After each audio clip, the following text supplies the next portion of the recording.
বিসমিল্লাহির রহমানির রহিম। পরম করুণাময় ও অসীম দয়ালু আল্লাহর নামে শুরু।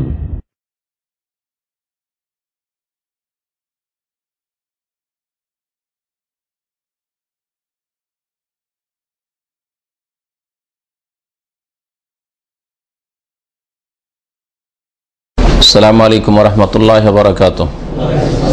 ইন্নাল হামদালিল্লাহ নাহমাদুহু ওয়া নাস্তাঈনুহু ওয়া নাস্তাগফিরুহু ওয়া নাউযু বিল্লাহি মিন শুরুরি আনফুসিনা ওয়া মিন সাইয়্যাতি আমালিনা। মান ইয়াহদিহিল্লাহু ফালা মুদিল্লা লাহু ওয়া মান ইউদ্লিলহু ফালা হাদিয়া লাহু। ওয়া আশহাদু আল লা ইলাহা ইল্লাল্লাহু ওয়াহদাহু লা শারীকা লাহু ওয়া আশহাদু আন্না মুহাম্মাদান আবদুহু ওয়া রাসূলুহু সাল্লাল্লাহু তাআলা আলাইহি ওয়া আলা আলিহি ওয়া সাহবিহি ওয়া সাল্লামা তাসলিমান কাসীরা। আম্মা বাদ, فقد قال المؤلف رحمه الله تعالى: باب من حقق التوحيد دخل الجنة بغير حساب.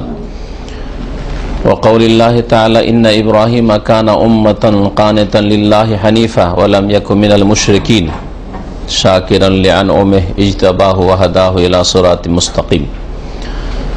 وقال تعالى: والذين هم بربهم لا يشركون. عن حسين بن عبد الرحمن قال: كنت عند سعيد بن جبير فقال: أيكم رأى الكوكب الذي انقض البارحة؟ فقلت أنا، ثم قلت أما إني لم أكن في صلاة ولكن لدغت. قال: فما صنعت؟ قلت: ارتقيت. قال: فما حملك على ذلك؟ قلت: حديث حدثناه الشعبي. قال: وما حدثكم؟ قلت: حدثنا عن بريدة ابن الحسيب أنه قال: لا رقية إلا من عين أو حمة. قال: قد أحسن من انتهى إلى ما سمع، ولكن حدثنا ابن عباس عن النبي صلى الله عليه وسلم أنه قال: عرضت علي الأمم فرأيت النبي ومعه الرهط والنبي ومعه الرجل والرجلان والنبي وليس معه أحد.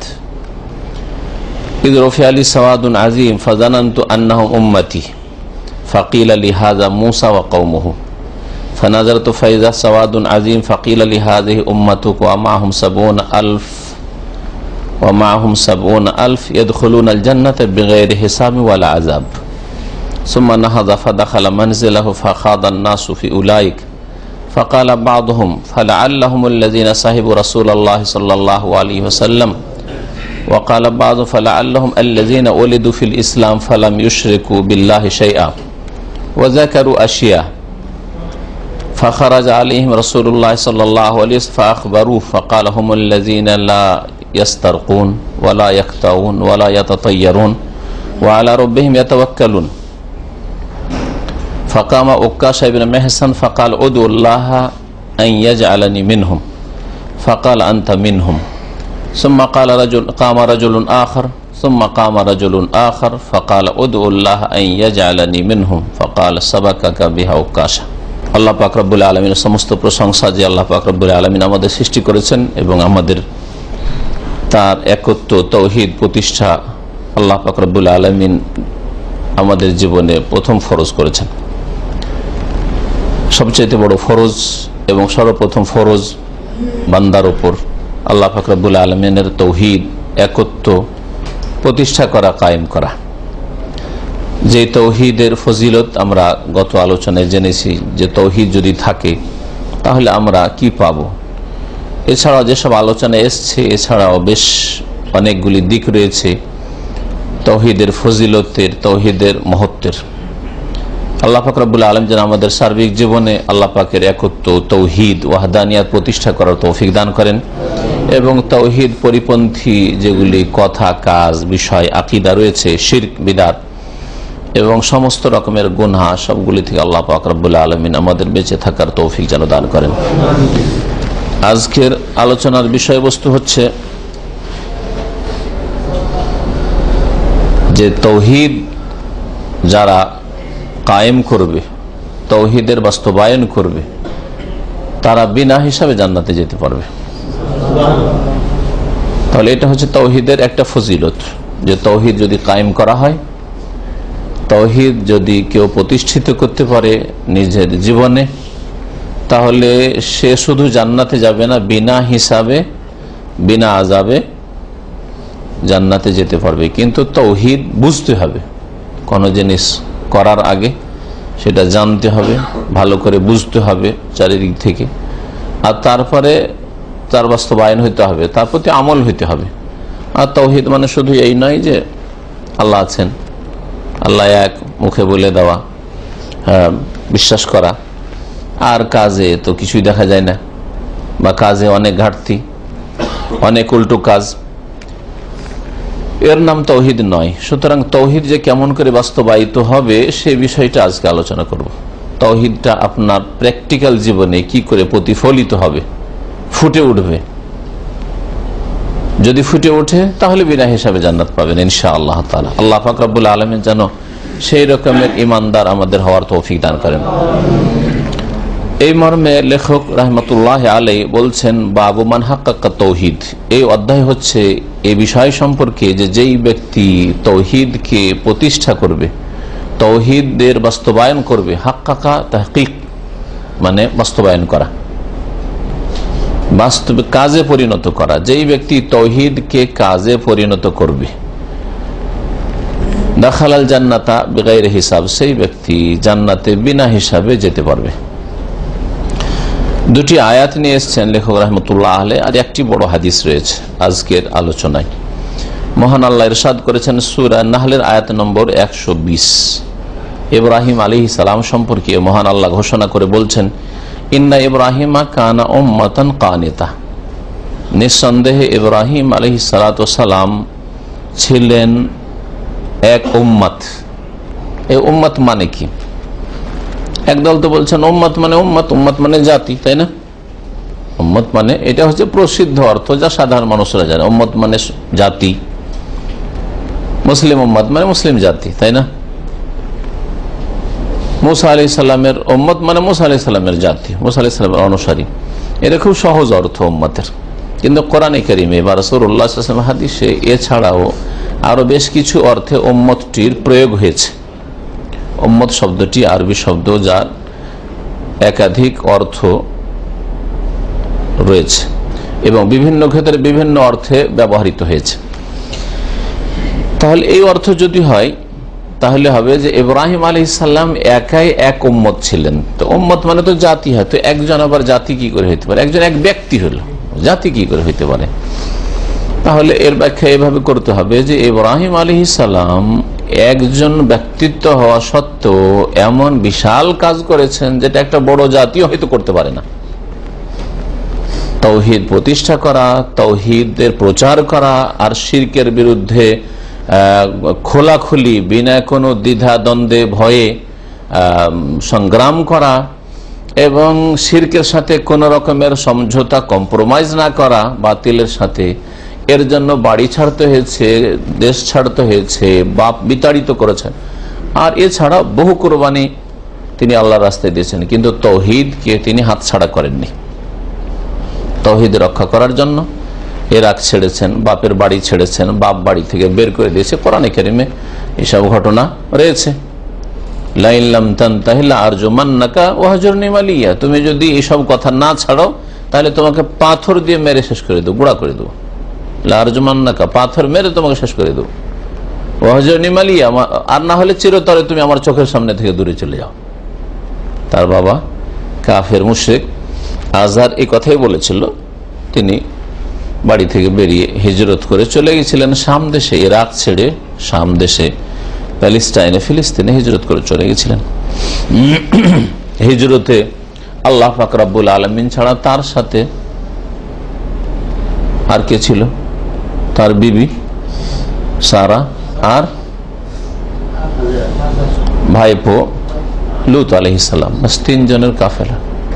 চিন্তা করেন যে সেই যুগে জনহীন মরুভূমি, মাঠকে মাঠ, কোথায় জনবস্তি, এইরকম ভাবে তিনজনের সফর কত ঝুঁকিপূর্ণ ছিল, এক দেশ থেকে এক দেশ, আর তারপরে মাতৃভূমি ছেড়ে যাওয়া। আজকাল গ্রামে জায়গা হচ্ছে না, গ্রাম থেকে বাইরে অন্য জায়গায় বাড়ি বাঁধলেই ভালো, তারপরও বাপ মা ছাড়তে পারছেন না, আত্মীয় স্বজন ছাড়তে পারছেন না, এই যেখানে জন্মেছি ছাড়তে পারছেন না, শিরক বিদআত মেনেই নি কিছু তাদের সাথে ছাড়তে পারছে না। যদি বলা হয় ভাই এক ডিস্ট্রিক্ট থেকে আর ডিস্ট্রিক্ট, এক এলাকা থেকে আর এক এলাকায়, দেখো যেখানে ঠিকভাবে নামাজ আদায় করতে পারবে, শিরক বিদআত মুক্ত থাকতে পারবে, ওই জায়গায় চলে যাও, তো রাজি হতে পারছেন না। তাহলে কোথায় আপনার ইমান আর কোথায় ইব্রাহিম আলাইহিস সালাতু সালাম? এটাকে এমন গরম করে দিলেন আপনাদের জন্য যে আমার জন্য গরমের কারণ হয়ে গেছে। হ্যাঁ, কত পাওয়ার করেছেন, মানুষের শরীরে যেটা গরম হয় তার চেয়ে বেশি করে দেন। ঠান্ডা করে, যাকে ঠান্ডা লাগছে দূরে চলে যাবে, আর জোয়ান গুলো এখানে, মজবুত গুলো বসা, দুর্বল পার্টি সব একটু দূরে বসা, তাহলে এসি থেকে অসুবিধা নেই, কিন্তু একেবারে তো গরম করে দিয়েছেন।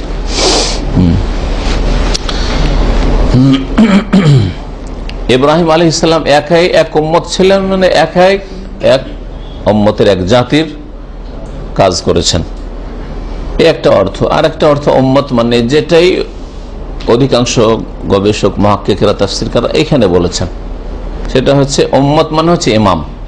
আরবিতে উম্মত ইমামকে বলা হয়। উম্মত মানে ইমাম, যিনি নেতৃত্ব দেন, যিনি গাইড করেন, লিডার, কায়েদ।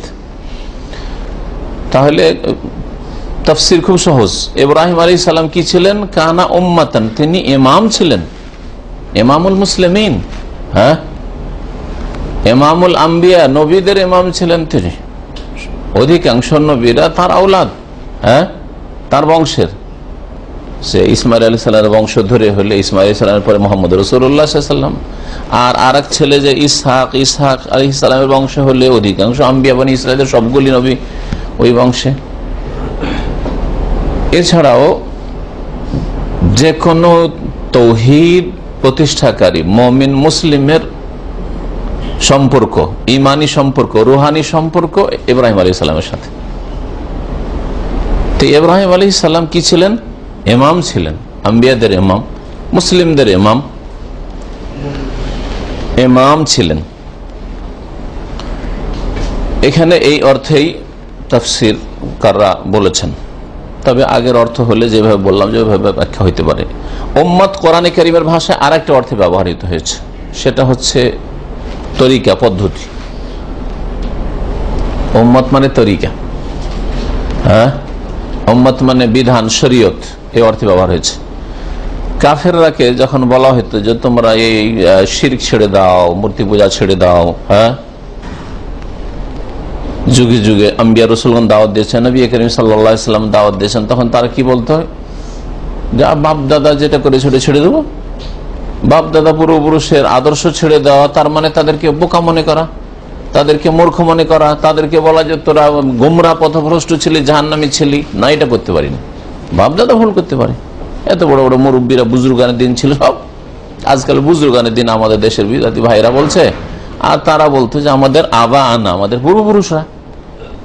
তো যত ভ্রান্ত পথের পথিক, তাদের যেসব দলিল যুক্তি, তার একটা হচ্ছে বাপদাদা, পূর্বপুরুষ, বুজুর্গানের দিন, আকাবেরিন, বড়রা এরকম করেছেন, বড়রা এরকম বুঝেছেন। তো এই মর্মে কোরআনে কারিমে একটি আয়াত আছে, ইন্না ওয়াজাদনা আবানা আলা উম্মাতিন।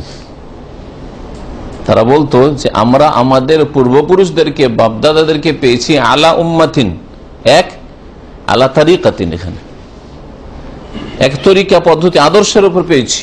এখানে উম্মাতিন মানে আদর্শ, এমন আদর্শের উপর পেয়েছি। ওয়াইন্না আলা আসারিহিম মুহতাদুন বা মুক্তাদুন, হ্যাঁ, আর আমরা তাদের পেছনে পেছনে চলবো, তাদের ইক্তেদা করব, তাদেরকে মানবো, তোমার কথা মানবো না নবী।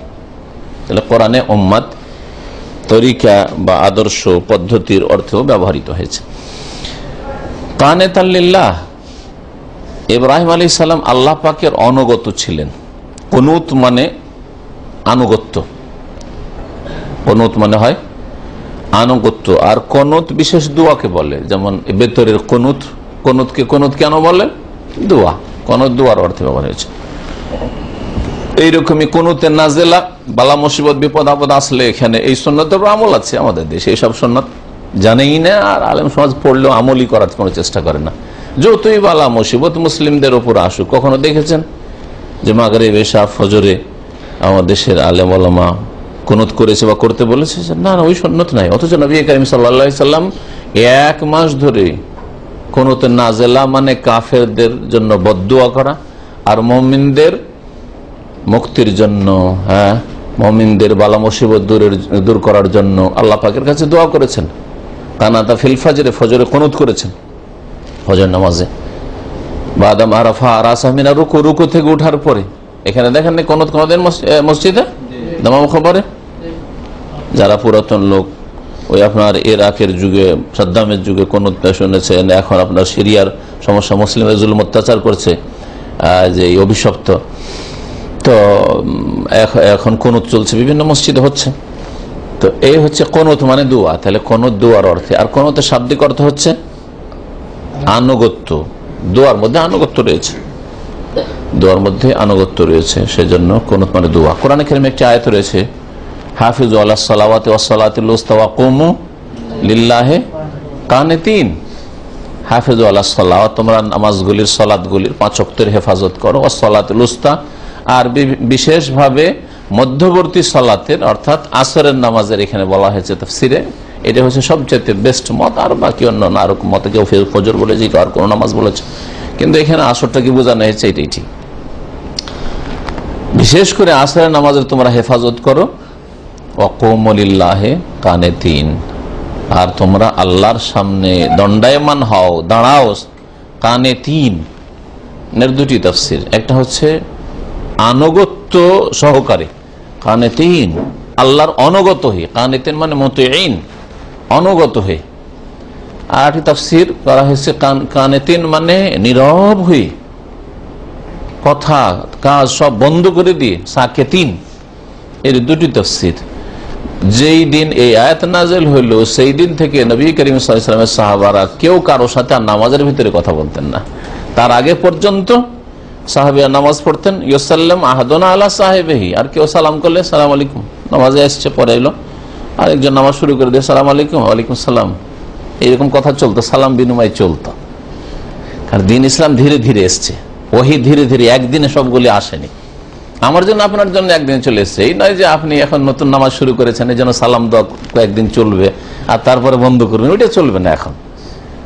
হ্যাঁ, নিউ মুসলিম হয়েছেন, জান এতদিন তো নামাজ পড়েন নেই, এখন শুরু করেছেন, সুতরাং ঘাটতি থাকে নামাজে, কিছুদিন পর পুরা করব, এটা চলবে না। কারণ আপনার জন্য আমার জন্য ফুল আকমালতু লাকুম দীনাকুম, কমপ্লিট হয়ে গেছে দিন। পক্ষান্তরে রাসূলুল্লাহ সাল্লাল্লাহু আলাইহি ওয়াসাল্লামের সাহাবায়ে কেরামদের জন্য ধীরে ধীরে ধীরে দিন ইসলামের বিধিবিধান এসছে। পর্দা ছিল না, পর্দার হুকুম ছিল না, শুধু মহিলারা খুব বেশি হলে মাথাটা ঢাকতো, হ্যাঁ, কিন্তু সাধারণ চেহারা খোলা, হাত খোলা খোলা থাকতো। এইরকম মদ হারাম ছিল না, মদ হারাম হইল। হ্যাঁ, এইভাবে বহু জিনিস যেগুলি হালাল ছিল পরে হারাম করা হয়েছে, বহু জিনিস যেগুলো ছিল না ওয়াজিব ফরজ করা হয়েছে, ইত্যাদি ইত্যাদি। তার মধ্যে একটি হচ্ছে নামাজের মধ্যে কথা বলা।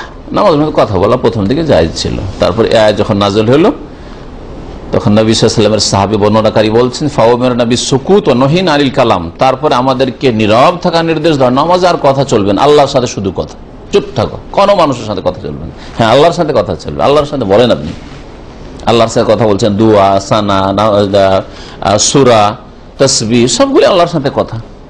নামাজে তো নীরব থাকেন না, কথা বলছেন, কিন্তু কার সাথে কথা বলছেন? আল্লাহর সাথে কথা বলছেন। ফাওয়ামির নবী সুকুত, আমাদেরকে নীরব থাকা নির্দেশ দেওয়া হলো, মানে মানুষের সাথে কথা থেকে নীরব থাকার নির্দেশ দেওয়া হলো। ফানহিনা আনিল কালাম, আর কথা বলতে নিষেধ করা হলো। তো যাই হোক, ওখানে কানে তিন শব্দটি ব্যবহার হয়েছে। কানে তানের বহুবচন, কানে তুন বা কানে তিন মানে আনুগত্য সহকারে। তো ইব্রাহিম আলাইহিস সালাম আল্লাহ পাকের বড় অনুগত বান্দা ছিলেন। অনুগত কাকে বলে বাংলা ভাষা? হ্যাঁ, হ্যাঁ, না, ইত্তেবা মানে পিছে পিছে চলা, অনুগত কে বলে? মেনে চলা। কে বলে মেনে চলা? ঠিক বলেছেন। অনুগত মানে সব মেনে চলা আসলে।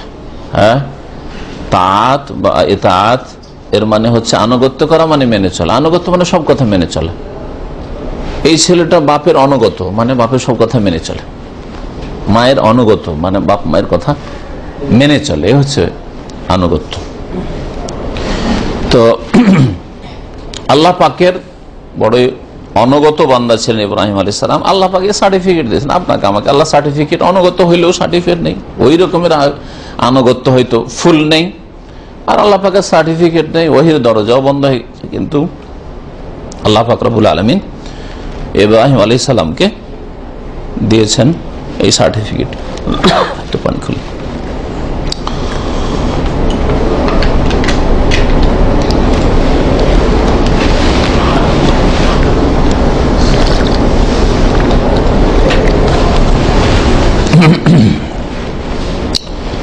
হানিফান, হানিফান মানে হচ্ছে আল্লাহ অভিমুখী।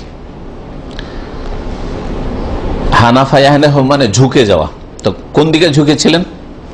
উল্টো দিকে ঝুঁকলে উল্টো হয়ে যায়, আর যদি সোজা দিকে ঝুঁকেন সামনের দিকে তো আল্লাহর দিকে ঝুঁকলেন। তো তিনি ছিলেন বাতিল যত মতবাদ হইতে পারে, বাতিল যত কথা কাজ আকীদা হইতে পারে, সবগুলি থেকে ফিরে গিয়ে মাইলান ইলাল্লাহ, আল্লাহর দিকে ফিরেছিলেন, আল্লাহ অভিমুখী ছিলেন, আল্লাহর দিকে ধাবিত ছিলেন। ওয়ালাম ইয়াকু মিনাল মুশরিকিন, আর তিনি মুশরিকদের অন্তর্ভুক্ত ছিলেন না। ইব্রাহিম আলাইহিস সালাম মুশরিকদের দলের ছিলেন না। আল্লাহ পাক এইভাবে কেন বলেছেন? এখানে আল্লাহ বলেছেন ইব্রাহিম মুশরিক ছিলেন না। কে বলছে যে ইব্রাহিম মুশরিক ছিলেন? যে আল্লাহ বলছেন ইব্রাহিম মুশরিক ছিলেন না। আল্লাহ আরেক জায়গায় কোরআনে কারিমে বলেছেন মা কানা ইব্রাহিম ইয়াহুদিয়ান ওয়ালা নাসরানিয়া ওয়ালাকিন হানিফা মুসলিমা। ইব্রাহিম আলাইহিস সালাম না ইহুদি ছিলেন না খ্রিস্টান ছিলেন, ইব্রাহিম আলাইহিস সালাম হানিফ আর মুসলিম, আল্লাহ অভিমুখী, আল্লাহর দিকে ধাবিত ছিলেন, আর মুসলিম ছিলেন, তিনি আত্মসমর্পণকারী মুমিন ছিলেন। তো আল্লাহ নেগেটিভ কেন বললেন? যে ইহুদিও না নাসরানি না, ইহুদিও না খ্রিস্টান না, বরং কি ছিলেন? হানিফ মুসলিম ছিলেন, মুশরিক ছিলেন না। কেন? তার মানে এর কিছু প্রেক্ষাপট আছে, এমনি এমনি আল্লাহ পাক বলবেন না। ইহুদিরা খ্রিস্টানরা দাবি করতেন আমরা হক পথে, আমরা ইব্রাহিম আলাইহিস সালামের আওলাদ, দেখো আমরা ইব্রাহিম আলাইহিস সালাম অনুসারী। তার মানে ইব্রাহিম হয় ইহুদি না হয় খ্রিস্টান। তাহলে বুঝাইতে চাইছে, তারা বলছে বাতিল কথা তোমাদের এটা।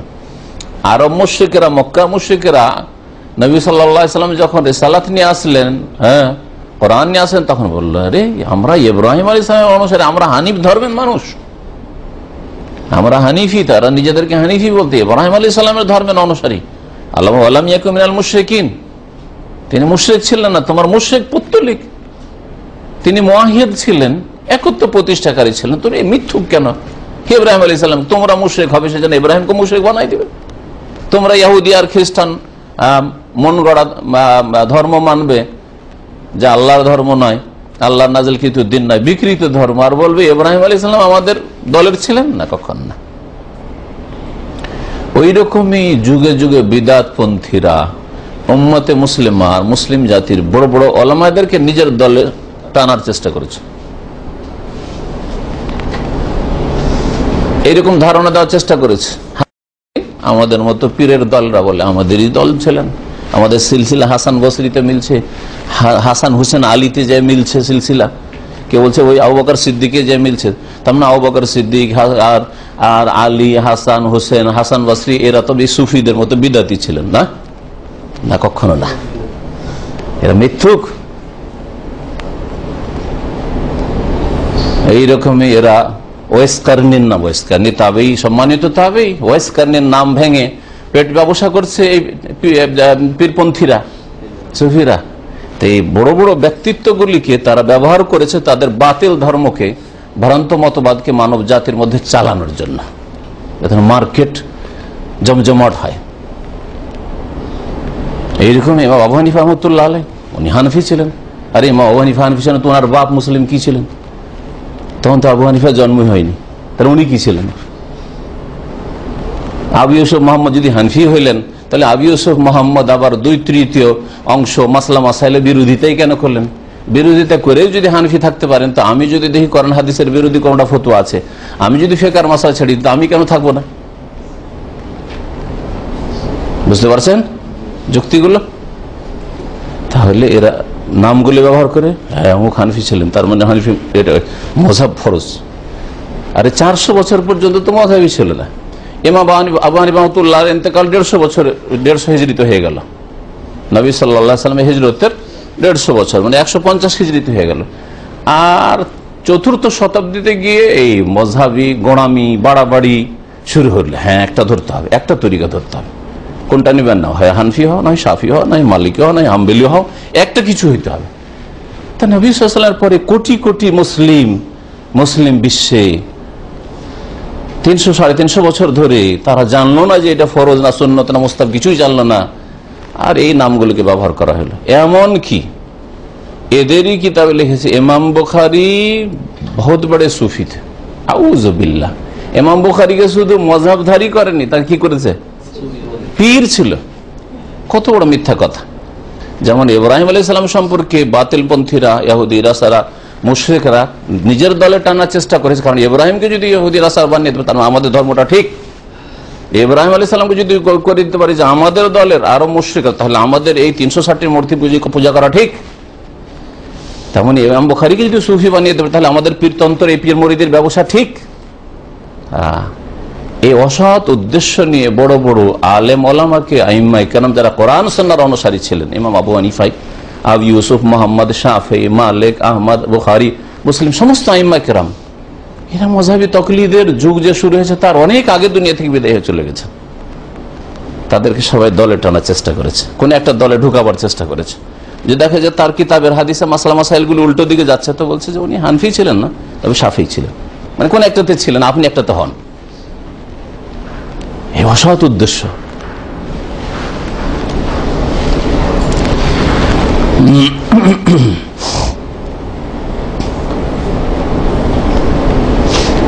ইব্রাহিম আলাইহিস সালাম মুশরিক ছিলেন না, শিরক মুক্ত ছিলেন।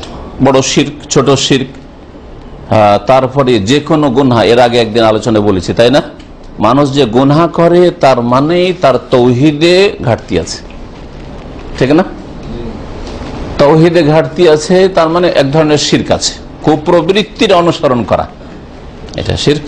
আর মানুষ যে কোনো গুনাহ করে নিজের খেয়াল খুশিকে মেনে, আমার খুশিতে এটা লাগছে, আমার মর্জিতে এটা লাগছে, আমাকে এটা মজা লাগছে, কাউকে গান শুনতে মজা লাগছে, কাউকে ফিল্ম দেখতে মজা লাগছে, কাউকে জুয়া খেলতে মজা লাগছে, কাউকে হারাম খেতে মজা লাগছে, ইত্যাদি ইত্যাদি।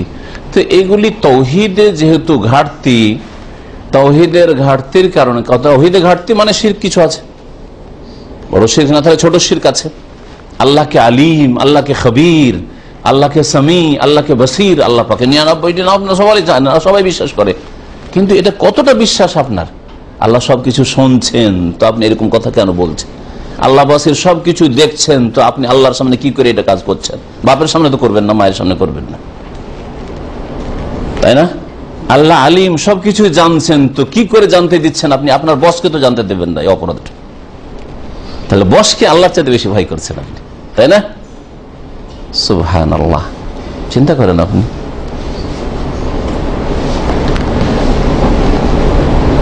ইব্রাহিম আলাইহিস সালাম তাহলে সমস্ত রকমের শিরক থেকে, বড় শিরক, ছোট শিরক, এই যে খেয়াল খুশির পূজা করে পাপে লিপ্ত হওয়া, এটাও যে এক ধরনের শিরক, এই সমস্ত থেকে তিনি কি ছিলেন? মুক্ত ছিলেন। ওয়ালাম ইয়াকু মিনাল মুশরিকিন। শাকিরান লিআনআমিহি, তিনি আল্লাহ পাকের নিয়ামতের বড় শুকরগুজার, কৃতজ্ঞ ছিলেন। ইজতাবাহু, আল্লাহ পাক তাকে মনোনীত করেছিলেন। ওয়া হাদাহু ইলা সিরাতিল মুস্তাকিম, এবং তাকে আল্লাহ পাক সরল সঠিক পথের, সিরাতুল মুস্তাকিমের দিকে হিদায়াত দান করেছিলেন, তাকে দিক নির্দেশনা দিয়েছেন। আল্লাহ পাক তাকে এই রাস্তা দেখেছেন, না হলে এই ঝুঁকিপূর্ণ অবস্থায় টিকে থাকা অত সহজ নয়।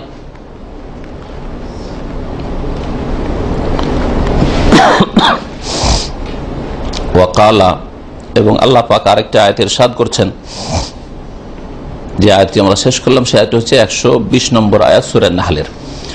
মহান আল্লাহ সূরা মুমিনুনের আয়াত নম্বর 59 ইরশাদ করেছেন, ওয়াল্লাযীনা হুম বিরাব্বিহিম লা ইউশরিকুন, আর আল্লাহর নেক বান্দা, মুমিন বান্দা, জান্নাতি ওরাই যারা তাদের রবের সাথে, প্রতিপালকের সাথে শিরক করে না।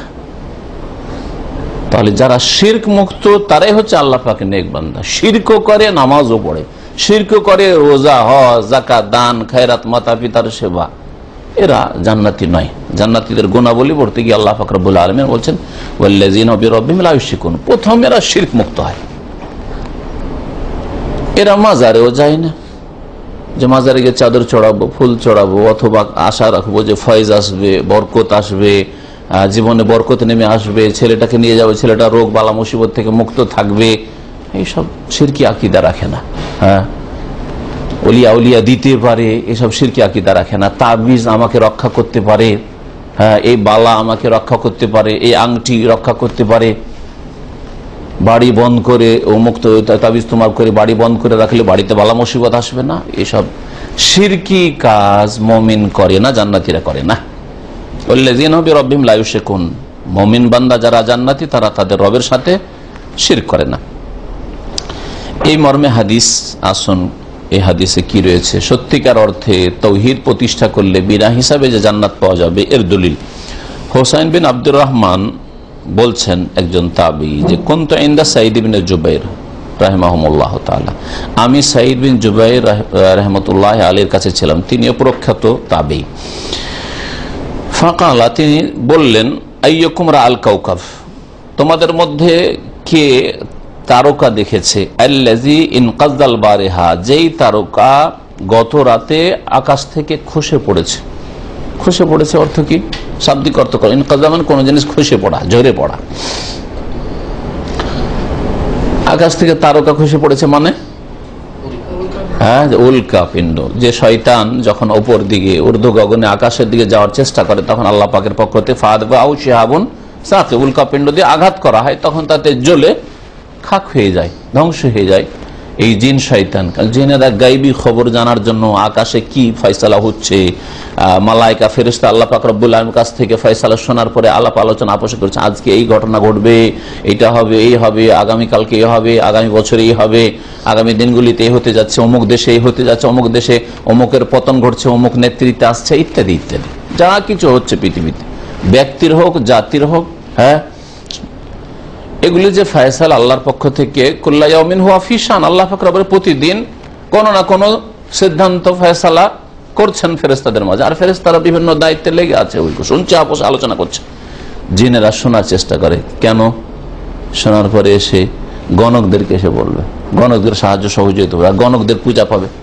গণকরা জিন পূজা করে, আর যার বিনিময়ে আকাশের কিছু সংবাদ দেওয়ার চেষ্টা করে। এটা হচ্ছে উল্কাপিণ্ডর রহস্য, জিনকে এইভাবে মারা হয়। তো জিজ্ঞেস করলেন যে আচ্ছা, আজকে রাত্রে, যে গত রাতে ওই রকম উল্কাপিণ্ড পড়তে দেখেছো আকাশ থেকে? ফাকুল, তো আমি বললাম, আনা, আমি দেখেছি।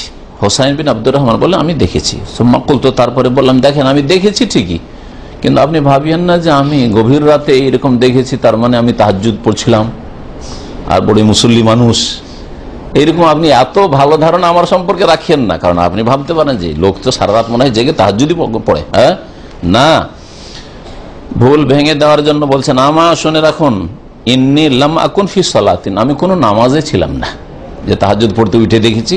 কারণ গভীর রাতে মানুষ সাধারণত তাহাজ্জুদ পড়তে উঠেছে, ভালো মানুষ এরকম ভাবতে পারে। আর চোর ডাকাত হলে তো চুরি করতে গেছে, তাই না? ফিল্ম দেখার লোক হলে, হ্যাঁ, ফিল্ম দেখে আসছিল, সিনেমা দেখে আসছিল, যে যেমন হবে তো ওইরকমই ধারণা না হবে। ভাবিয়েন না যে আমি নামাজে ছিলাম, ওয়ালাকিন্নী লৌদ্যুক্ত, তাহলে এত গভীর রাতে কিভাবে জেগে থাকলাম আর দেখলাম কি করে উল্কাপিণ্ড খসে পড়তে? লোদেক্ত, আমাকে বিচ্ছুতে দংশন করেছিল। লাদা গায়াল দেখো মানে সাপ বিচ্ছুতে দংশন করা, আমাকে বিচ্ছুতে দংশন করেছিল, রাতে গভীর রাতে দংশন করেছে, কষ্টে ছিলাম যার ফলে ঘুম আসছিল, জেগেছিলাম। কালা ফামাসা নাতা, তখন তুমি কি করলে? বলতো, তখন আমি বললাম, ইরতাকাইতু, আমি দম করেছিলাম, ঝাড়ফুঁক করেছিলাম। কালা ফামা হামালা কালা জালেকে, এটা কে করতে বললো তোমাকে? এটা কিসের ভিত্তিতে তুমি করলে? দলিল প্রমাণ কিছু জানো? বলতো, তখন আমি বললাম, হাদিস, একটা হাদিস আমি জানি যে ঝাড়ফুঁক দম করা যায়, বিষ ঝাড়ার জন্য ঝাড়ফুঁক করা যায়। একটা হাদিস হাদ্দাসানাহু শাবি, যে হাদিসটি আমাদেরকে ইমাম শাবি রহমতুল্লাহ আলাইহি শুনিয়েছেন। কালা, তিনি বলছেন, ওমা হাদ্দাসাকুম, তখন বললেন, সাঈদ বিন জুবাইর জিজ্ঞেস করছেন যে কি হাদিসটা শুনিয়েছে তোমাদেরকে? কুলতু, তখন আমি বললাম, হাদ্দাসানা আন বুরাইদা ইবনে হুসাইব, ইমাম শাবি বর্ণনা করেছেন বুরাইদা ইবনে হুসাইব রাদিয়াল্লাহু তাআলা আনহু থেকে, আন্নাহু কাল, তিনি বলছেন, লা রুকিয়াতা ইল্লা মিন আইনিন আও হুমাতিন, ঝাড়ফুঁক দম করার নেই, তবে যদি বদনজর লাগে, আইন মানে কারো নজর লাগে, মানে বদনজর লাগে, ভালো নজর লাগলে তো ক্ষতি হয় না, কিন্তু বদনজর খারাপ দৃষ্টিতে দেখলে, হিংসা দৃষ্টিতে, অথবা কিছু লোকের নজরই খারাপ থাকে, এটা প্রাকৃতিক ভাবে ওর মধ্যে হয়তো আছে। ও যদি খারাপ নিয়ত নাও করে, হিংসা না করে, শত্রুতা দুশ্মনী নাও করে, তবুও নজর লেগে যেতে পারে। এইরকম লোককে ভালো জিনিস দেখা থেকে বেঁচে থাকা উচিত। এবং যদি নজর পড়ে যায় কারো ভালো জিনিসে, কারো ভালো সুন্দর ছেলে, সুন্দর গাড়ি, বাড়ি, কোনো কিছু নজর পড়ে, তো বলবে মাশাআল্লাহ, মাশাআল্লাহ, মাশাআল্লাহ বলে, মাশাআল্লাহ বললে বদ নজরটা লাগবে না। এটা হচ্ছে শরীয়তি তদবির, উপায়। আপনি কারো ক্ষতি করা থেকে নিজেকে বাঁচিয়ে রাখার জন্য, আর আপনার ক্ষতি অনিষ্ট থেকে অন্যকে বাঁচিয়ে রাখার জন্য। কারণ আপনার দ্বারা কেউ ক্ষতিগ্রস্ত হবে, তো সে ক্ষতিগ্রস্ত হলো, আর আপনি, আপনার দ্বারা যেহেতু ক্ষতি হলো, সেজন্য আপনি গুনাহগার হবেন। তো যাতে আপনিও গুনাহগার না হন, আর আপনার কারণে অন্যরা ক্ষতিগ্রস্ত না হয়। আর আজকাল তো হিংসুক লোকের অভাব নেই, উপরন্তু হিংসা না থাকলে অনেক সময় যখন নজর লেগে যেতে পারে, তাহলে হিংসা যদি হয়, কারো ভালো তেলাওয়াত শুনলো, কি শুনলাম তেলাওয়াত, অমুকের ছেলের না, বদনজর লেগে যেতে পারে, বলে মাশাআল্লাহ। হ্যাঁ, একটা কারো মোটা সোটা ছেলে দেখলেন, স্বাস্থ্য ভালো, আপনার ছেলেটা কত মোটা, না কখনো এরকম বলবেন না, জাহেল মূর্খদের কথা, মানে মাশাআল্লাহ আপনার ছেলে, মাশাআল্লাহ সুন্দর। হ্যাঁ, এইরকমই যে নতুন গাড়ি নিয়েছে, মাশাআল্লাহ, একটা গরিব মানুষ দেখছেন নতুন গাড়ি, আর বরদাস্ত হয় না, আরে আমার চাইতে নতুন গাড়ি রে, আমি এতটা ইনকাম করি, আরে এত সুন্দর গাড়ি পেলে কোথায় গো, না না, এরকম কখনো বলে মাশাআল্লাহ, মাশাআল্লাহ পাকের নিয়ামত। আল্লাহ যা চান, আল্লাহ যেমন চান, মাশাআল্লাহ, মানে আল্লাহ চেয়েছেন আপনাকে দিয়েছেন, আল্লাহ চাইলে আমাকে দেবেন, হিংসা করার কিছু নাই। এইটা হচ্ছে মাশাআল্লাহর উদ্দেশ্য। তাহলে আপনার মধ্যে যেন হিংসা নেই, আর যদি শয়তান হিংসা ঢুকায়, তো হিংসা মুক্ত হওয়ার জন্য আপনি ঘোষণা করেই দিলেন, হ্যাঁ, আমি ওসব হিংসা রাখি না।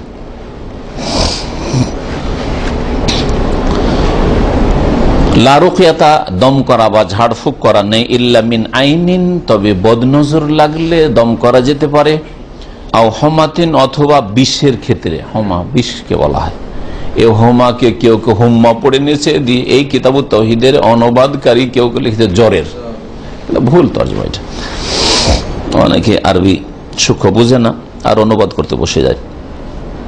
হোমা হচ্ছে বিষ, সাপের বিষ, বিচ্ছুর বিষ, সব বিষ হইতে পারে। যদি কাউকে এরকম হয়, তাহলে ঝাড়ফুঁক করবেন আপনি কোরআনের আয়াত দিয়ে বা রাসূলুল্লাহ সাল্লাল্লাহু আলাইহি ওয়াসাল্লামের হাদিসের দোয়া দিয়ে, অথবা কোনো ভালো কথা, অর্থবোধক কথা দিয়ে, এমন কোনো কথা দিয়ে নয়, বাক্য দিয়ে নয় যার অর্থ বোঝা যায় না। হ্যাঁ, চেহেল কাফ, 40টা কাফ দিয়ে মকসুদুল মুমিনের, কাকু কাকু কাকু, হ্যাঁ, কিছুই বুঝলেন না, কি বললো না বললো, কিন্তু পড়ে দিয়ে ফুঁক দিয়ে দিলেন, এটা মন্ত্র। এতে জাদু আছে, জিন শয়তানের নাম আছে, এগুলো দিয়ে জাদু মন্ত্র হয়। হিন্দুদের কিতাবের মন্ত্র হোক, আর মুসলিমদের কিতাবের সুলাইমানি নকশারি মন্ত্র হোক, আর নিয়ামুল কোরআনের মন্ত্র হোক, আর মকসুদুল মুমিনের মন্ত্র হোক, মন্ত্র যার অর্থ বুঝেন না সেগুলি মন্ত্র, যার অর্থ বুঝেন না আর সেটা পড়ে দম করছেন সেটা মন্ত্র। অর্থ বুঝেন না, অনেকগুলি তাবিজ আছে যে অর্থ বোঝা যায় না, এমন কথা শব্দের উপর শব্দ লিখে রেখেছে যাতে আপনি বুঝতেই না পারেন। তাবিজের ক্ষেত্রে কোন রকমের তাবিজ চলবে না, কিন্তু ঝাড়ফুঁকের ক্ষেত্রে কতটা চলবে বললাম, কোরআনের আয়াত দিয়ে, হ্যাঁ, রাসূলুল্লাহ সাল্লাল্লাহু আলাইহি ওয়াসাল্লামের হাদিসের দোয়া দিয়ে, অথবা কোনো ভালো কথা দিয়ে। আল্লাহ তুমি এই ছেলেকে শেফা দান করো, আপনি এটা হাদিসের দোয়া করলেন না, এটা কোরআনের দোয়া করলেন না, কিন্তু করলেন, অসুবিধা নেই, জায়েজ, কারণ অর্থ বুঝতে পারছেন এর। কিন্তু এমন কিছু কথা আছে আমাদের সমাজে যেগুলোকে টোটকা বলে, বলতে পারেন উদাহরণস্বরূপ এরকম কিছু টোটকা আছে, অর্থ বোঝা যায় না, কিন্তু অমুক রোগে বা অমুক অসুবিধায় যদি এটা পড়ে তাহলে আর এরকম করবে না। আমরা ছোটকালে শুনতাম যে যেসব বাচ্চারা বিছানায় পেশাব করে, 10 বছর 12 বছর 18 বছর হয়ে যায় বিছানায়, 40 বছরের লোক বিছানায় পেশাব করে, এরকম জানি। ছেলে মেয়ে হয়ে গেছে, হ্যাঁ, বিবাহে ছেলে মেয়ে হয়ে গেছে, তাদের বিছানায় পেশাব করে দেয়, স্বপ্ন দেখে যে বাইরেই করছে, বিছানায় পেশাব করছে। আর এর একটা টোটকা মন্ত্র আছে, 1 বাতা 2 বাতা, ঘর সুতা বাইরে মুতা। আপনারা বলতে পারলেন ওই যে নাকি বললাম, ছোট কালকার কথা বলছি, এগুলো মহিলারা শিখাইতো যে এইরকম বলতে বল, তোর ছেলেকে মুতে দিচ্ছে, পেশাব করছে, তাহলে আর পেশাব করবে না। আউযুবিল্লাহ, এগুলো মন্ত্র শুনে রাখেন। এতে কি আছে যে এক বাতা দুই বাতা, ঘর সুতা বাইরে মুতা, মানে ঘরে সুতা বাইরে মুত, বুঝছেন না? এটা মন্ত্র। তো এইরকম উদাহরণ আপনি আপনার লাইফে যে কোনো উদাহরণ নিতে পারেন, যেগুলির কোনো এরকম অর্থ নাই, আল্লাহর কাছে কিছু চাইলেন এরকম, অথবা অর্থ বুঝতে পারছেন কিন্তু রসুলের নাম, হাসান হুসাইন, বড় পীরের নাম, খাজা বাবার নাম, ফেরাউনের নাম, 7টা সুদখোরের নাম, গরুর পায়ে ঘা হইলে এলাকার 7টা বড় বড় সুদখোরের নাম লিখে লটকাইতে হবে তাবিজ করে। এটা আমাদের এলাকায় ছিল, মুসলিমরা করতো, অনেকে শুনেছেন, যারা মুরব্বী বয়স্ক লোকেরা এগুলো শুনে। আর এগুলি কুফরি কাজ, শিরকি কাজ, কথা বুঝতে পেরেছেন? যদি দমও করেন, হ্যাঁ, তারপরও এগুলো শিরক। জি, প্রশ্ন পড়ে, হ্যাঁ, তাবিজের কিতাব, শয়তান হামান দিয়ে তাবিজ করা, জি জি, এগুলো শিরক, সব বড় শিরক। তো যখন এই হাদিসটা শোনালেন বুরায়দা বিন হুসাইব থেকে, সাহাবী রাহমাতুল্লাহ আলাইহি বর্ণনা করেছেন, তখন তিনি বললেন, সাঈদ বিন জুবাইর বললেন যে ভালো কথা, কাদ আহসানা মান ইনতাহা ইলা মা সামিয়া, ওই ব্যক্তি ভালোই কাজ করে যে যতটা শুনেছে ততটার প্রতি ক্ষান্ত হয়, মানে ততটার প্রতি আমল করে। এটা কোনো মন্দ কথা না, তুমি যেটা শুনেছো সেটা আমল করছো, এটা ভালোই কথা, এটা খুব উদারতার কথা আর ভালো কথা। ধরেন একটা লোক আসলে ভুল করছে, ভাই এটা কেন করলেন, এইভাবে নামাজ কেন পড়লেন, কেন বলছে ভাই আমি একটা জানি যে এরকম হাদিস নাকি আছে, আর সুতরাং ওই হাদিসটা মোতাবেক আমল করছি। তাহলে আপনি তারপরে ওকে আর তিরস্কার করবেন না, আপনি জানেন না এই হাদিসের কি অবস্থা, এই সেই না, বলেন ঠিক আছে, আপনি যতটা শুনেছেন আপনার জ্ঞান মোতাবেক আপনি আমল করেছেন, কিন্তু আমার কাছে অতিরিক্ত কিছু জ্ঞান আছে, ওই হাদিসটাও শুনে রাখেন। আসলে ওই যে হাদিসটার কথা বলছেন সেটা জয়ীফ বা দুর্বল, বা আসলে ওইটা দেশি হাদিস, আসলে হাদিস নয়, মানে মানুষের মুখে মুখে হাদিস, সহি হাদিস হচ্ছে এইরকম। তাহলে লোকটা আপনার ভালো কথা কবুল করবে, ঠিক না? বুঝলেন না উদাহরণটা? কিন্তু ওকে যদি প্রথমখানে মাথা একটা বাড়ি দেন, কি জানো তুমি, না আমি জানি বেশি তোমার চাইতে, কিছুই কবুল করবে না আমার কাছ থেকে।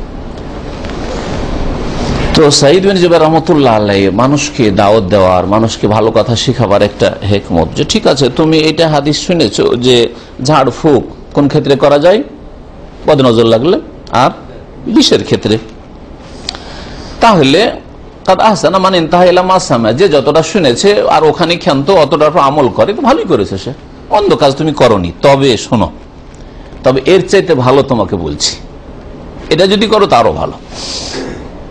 ওয়ালাকিন হাদাসানা ইবনে আব্বাস আনিন নবী সাল্লাল্লাহু আলাইহি ওয়াসাল্লাম, তবে আমাদেরকে আব্দুল্লাহ বিন আব্বাস রাদিয়াল্লাহু তাআলা আনহুমা নবী করিম সাল্লাল্লাহু আলাইহি ওয়াসাল্লাম থেকে হাদিস শুনিয়েছেন, আন্নাহু কাল, তিনি বলছেন, মানে রাসূলুল্লাহ বলছেন, ওরেজাত আলাইয়াল উমাম, আমার সামনে অনেক উম্মতকে পেশ করা হলো, হ্যাঁ, বিভিন্ন উম্মতকে আমার সামনে পেশ করা হলো।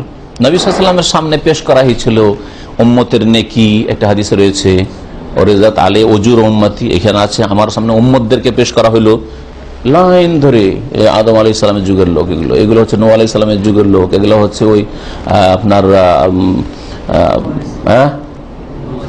ইব্রাহিম আলাইহিস সালামের যুগের লোক, এটা মুসা আলাইহিস সালামের যুগের লোক, এগুলো হচ্ছে ঈসা আলাইহিস সালামের অনুসারী, এইভাবে উম্মত পেশ করা হলো, বিভিন্ন উম্মতকে।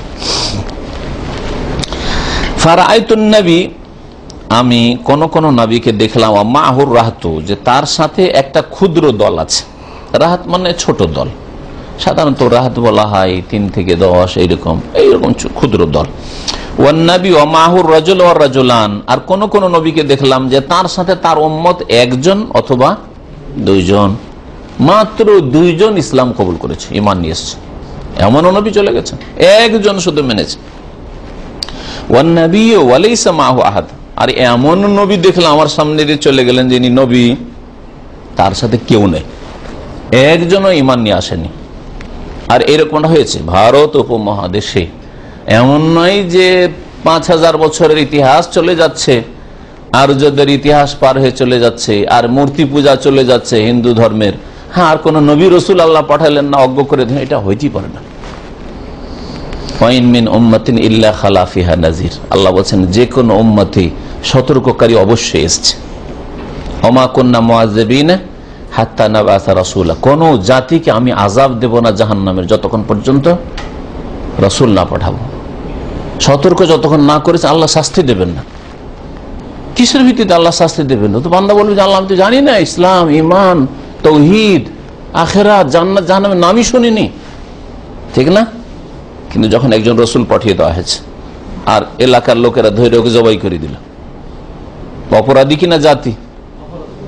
যারা মারছিল অনেকে তামাশা দেখলো, আরে যারা মারছিল ওদেরকে, তোমাদের মধ্যে যদি হকের ইয়ে ছিল, চাহিদা ছিল, ঠিক আছে, যারা জুলম অত্যাচার করছিল সেগুলোকে প্রতিহত করতে, ওর সাথ দিতে, নবীর সাথ দিতে, তোমরা তামাশা দেখেছে যে বাতাস যেদিকে সেদিকে আমরা যদি দেখি যে হ্যাঁ এই লোক যে কথাগুলি বলছে কথা তো ভালোই লাগছে, তবে যদি এর সমর্থন দেখি তো আমরা হয়ে যাব, আর না হলে হবো না। যেমন মুহাম্মদ রাসূলুল্লাহ সাল্লাল্লাহু আলাইহি ওয়াসাল্লামের সাথে অধিকাংশ লোকেরা এরকম করেছে। মক্কা বিজয়ের আগে 1টা 2টা 5টা 10টা করে মুসলিম হচ্ছে, ইসলাম কবুল করছে। কিন্তু মক্কা বিজয় যেদিন হয়ে গেল, ইয়াদখুলুনা ফি দীনিল্লাহি আফওয়াজ, এরা তামাশা দেখছিল যে দেখি কোন দিকে যায় আবহাওয়াটা। আবহাওয়া আবু জাহল আবু লাহাবের এইদিকে দল ভারী হচ্ছে নাকি মুহাম্মদের দল ভারী হচ্ছে। যদি কুরাইশরা জিতে যায় তো এদের সাথে আছি তো আছি, যেটা আছে বাপদাদা ধর্মের ওপর থাকে। আর যদি দেখি যে না ব্যাপার স্যাপার খারাপ, মুহাম্মদ সাল্লাল্লাহু আলাইহি ওয়াসাল্লাম জিতে গেলেন, মক্কা বিজয় হয়েই গেল, তাহলে চলো দৌলেদার ইসলাম কবুল করি। প্রথম দিকে বহু লোক এরকম ছিল যারা এইভাবে ইসলাম কবুল করেছিল, কিন্তু ধীরে ধীরে যখন ইসলাম নবী সাল্লাল্লাহু আলাইহি ওয়াসাল্লামের কাছ থেকে শিখলেন, সাহাবায়ে কেরামের কাছ থেকে তরবিয়ত পেলেন, তখন তারা খাঁটি মুসলমান হয়ে গেছে। এই জন্য যারা মক্কা বিজয়ের পরে ইসলাম গ্রহণ করেছে আর যারা আগে, তাদের মাঝে অনেক পার্থক্য ফজিলতের দিক থেকে। লা ইয়াস্তাবি মিনকুম মান আনফাকা মিন ক্বাবলিল ফাতহি ওয়া কাতালা, হ্যাঁ, উলাইকা আযামু দারাজাতাম মিনাল্লাযিনা আনফাকু মিন বাদু ওয়া কাতালু ওয়া কুল্লাম ওয়াদাল্লাহুল হুসনা। সূরা হাদীদে আল্লাহ পাক বলেছেন, তোমাদের মধ্যে মিন কাবলিল ফাত, মক্কা বিজয়ের পূর্বে 8ম হিজরির আগে যারা ইসলাম কবুল করেছে আর আল্লাহর রাস্তায় ব্যয় করেছে, জিহাদ করেছে, আর যারা পরে সমান হতে পারে না, তবে কুল্লান ওয়াদাল্লাহুল হুসনা, তবে আল্লাহ পাক সবার সাথে জান্নাতের ওয়াদা করেছেন। আগে ইসলাম কবুল করার পরেই করো, যদি ঠিক ইসলামের উপর আসলে অটল থাকো আর মুনাফিকি দূর করে দাও, আর কপটতা অন্তরে নাই, অন্তর থেকে বিশ্বাস করে নিয়েছো, যদিও দেখা দেখি প্রথম ইসলামটা কবুল করেছিল, পরে ঠিক হয়ে গেছে, তাহলে আল্লাহ হুসনা মানে জান্নাতের ওয়াদা করেছেন। এই জন্য এখন আম্বিয়া রাসূলগণের আদর্শটা আপনার আমার উপরে ফিট করেন।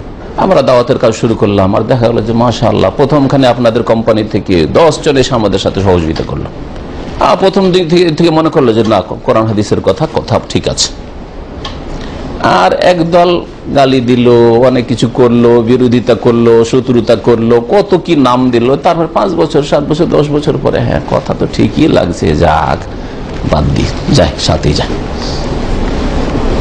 দুই দল সমান হতে পারে না, দুই দল কখনো সমান হতে পারে না। যদিও কুল্লাম ওয়াদাল্লাহুল হুসনা, আল্লাহ পাক সবার সাথে যদি অন্তরে সততা ইখলাস থাকে তো আল্লাহ পাক জান্নাতে ওয়াদা করেছেন।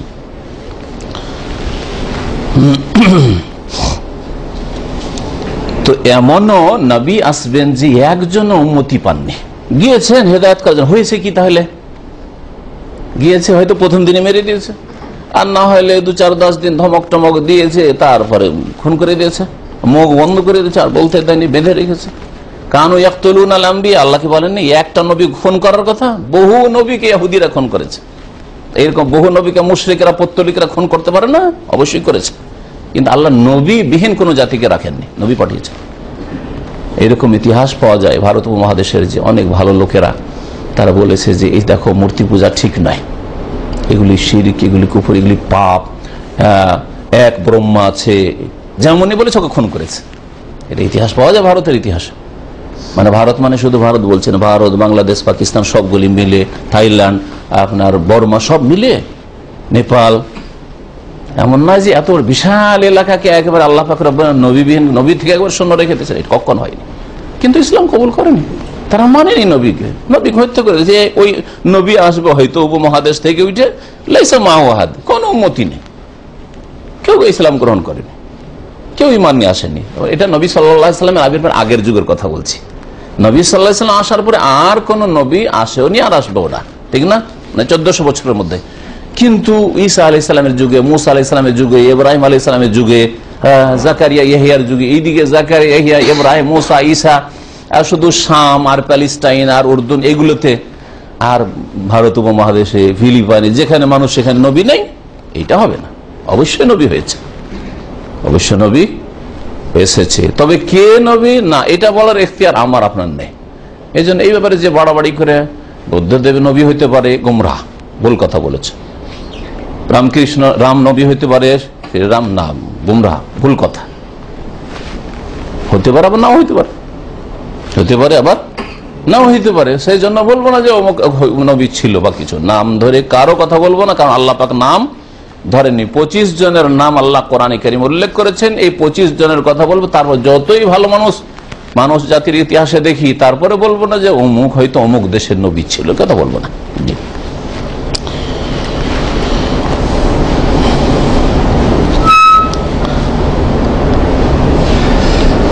তারপরে নবী করিম সাল্লাল্লাহু আলাইহি ওয়াসাল্লাম বলছেন, ইদ রফি আলী সাওয়াদুন আজিম, হঠাৎ করে আমার সামনে একটা বড় দল আসলো। সাওয়াদুন মানে জামাতুন, আর আজিম মানে বড়, বড় একটা দল আমার সামনে পেশ হইলো, সামনে দিয়ে আসলো।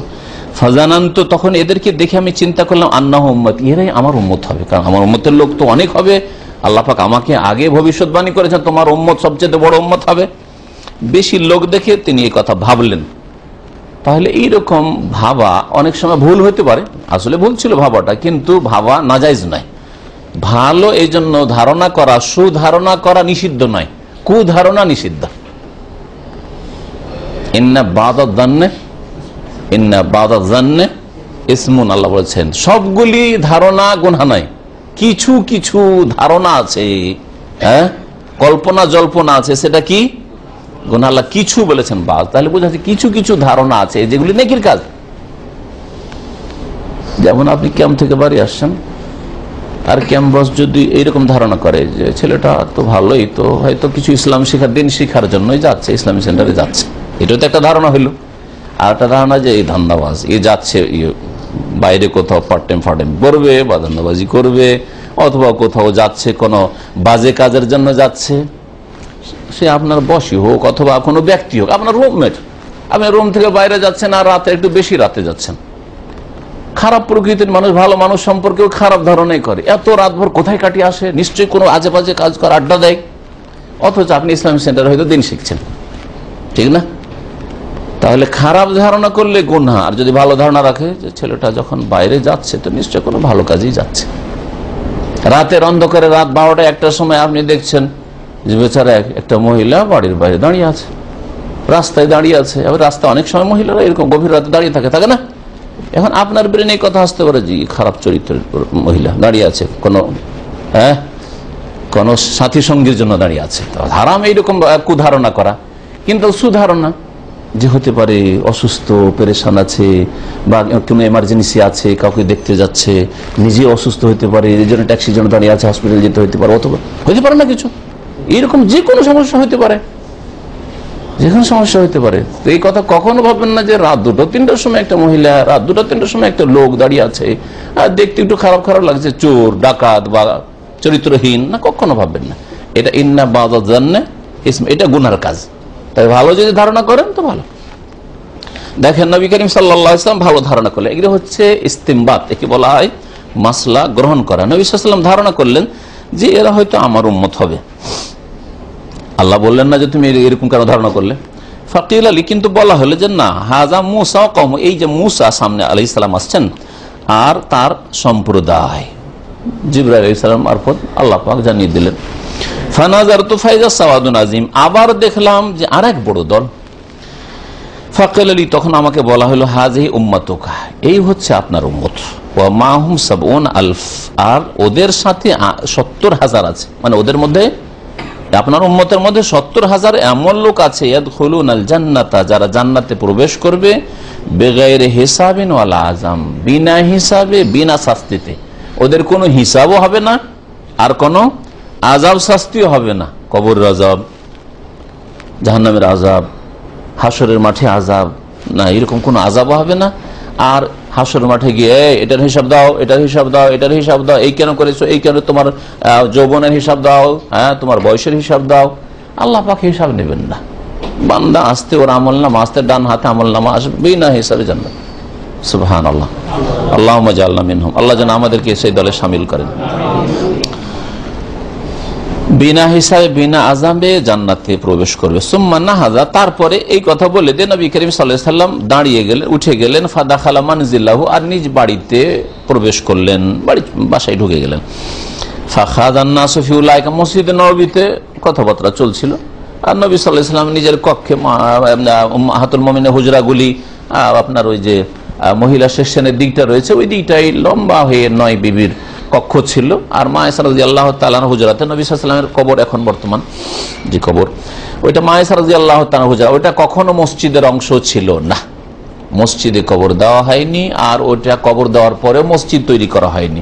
সুতরাং বিদআতপন্থীদের এইরকম বিভ্রান্ত করার চেষ্টা করা যে মদিনাতে তো নবীর কবর মসজিদের মধ্যে আছে, এটা ডাহা স্পষ্ট ঝুঠা কথা, মিথ্যা কথা।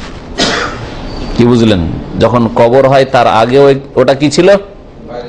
মা আয়েশা রাদিয়াল্লাহু তাআলা আনহার বসবাসের ঘর ছিল, হুজরা মানে ঘর, কক্ষ, রুম ছিল। ওই রুমে নবী সাল্লাল্লাহু আলাইহি ওয়াসাল্লাম এই ছোট বিবিকে নিয়ে থাকতেন। যখন ইন্তেকাল হয়ে গেল, নবীদের পবিত্র দেহকে স্থানান্তরিত করা নিষেধ, সেজন্য যেখানে ইন্তেকাল হয় সেখানেই দাফন করতে হয় সমস্ত নবীর ক্ষেত্রে। আল্লাহ পাকের এটা হুকুম। নবী সাল্লাল্লাহু আলাইহি ওয়াসাল্লামকে দাফন করা হলো কোথায় তাহলে? মসজিদে না ঘরে? ঘরে দাফন করা হলো। তারপর থেকে 1400 বছরের মধ্যে একদিনের জন্য ওই ঘরে নামাজ হয়নি। তো এটা ঘর না মসজিদ বলেন থেকে? ঘর, ওটা মসজিদ নয়। মসজিদ বেড়ে গেছে ওইদিকে ওইদিকে, আর খোলাও রাখা হয়নি, যেটা মসজিদের অংশ ঘেরা আছে। তখন ছিল কাঁচা খড়ের টাটি দিয়ে ঘেরা ছিল, এরকম পাকা করে ঘেরা আছে, সেটা ঘর, সবসময় ঘর। সুতরাং এইভাবে ধোকা দেবে কবর মাজার পন্থীরা, অথবা যারা মসজিদে কবর রেখে, অনেকে কবর মাজার পূজা করে না, কিন্তু মসজিদে বারান্দায় কবর, আর ওই মসজিদে নামাজ পড়ে ইমামত করে, বিদাতি। ওটাকে যদি বলেন যে আপনাদের এই মসজিদে কবর, এখানে তো নামাজ হবে না, বলছে তাহলে মদিনায় কি করে নামাজ পড়ছো? আর উত্তরটা আমার এই আলোচনা যদি শুনে রাখেন, জেনে রাখেন, তাহলে উত্তর দিতে পারবেন। যারে বাবা, ওইটা কখনো মসজিদের মধ্যে নয়, ওইটা হচ্ছে মা আয়েশা রাদিয়াল্লাহু তাআলা ঘর, ওইটা গোরফা, হুজরায়ে আয়েশা ওইটা। আর তোমরা তো মসজিদের বারান্দায় কালকে নামাজ হয়েছিল, আজকে কবর দিয়ে দিল ওইখানে। আগে কবর ছিল আর ওর উপর মসজিদ তৈরি করে নিলে, দুটোই হারাম, দুটোই হারাম।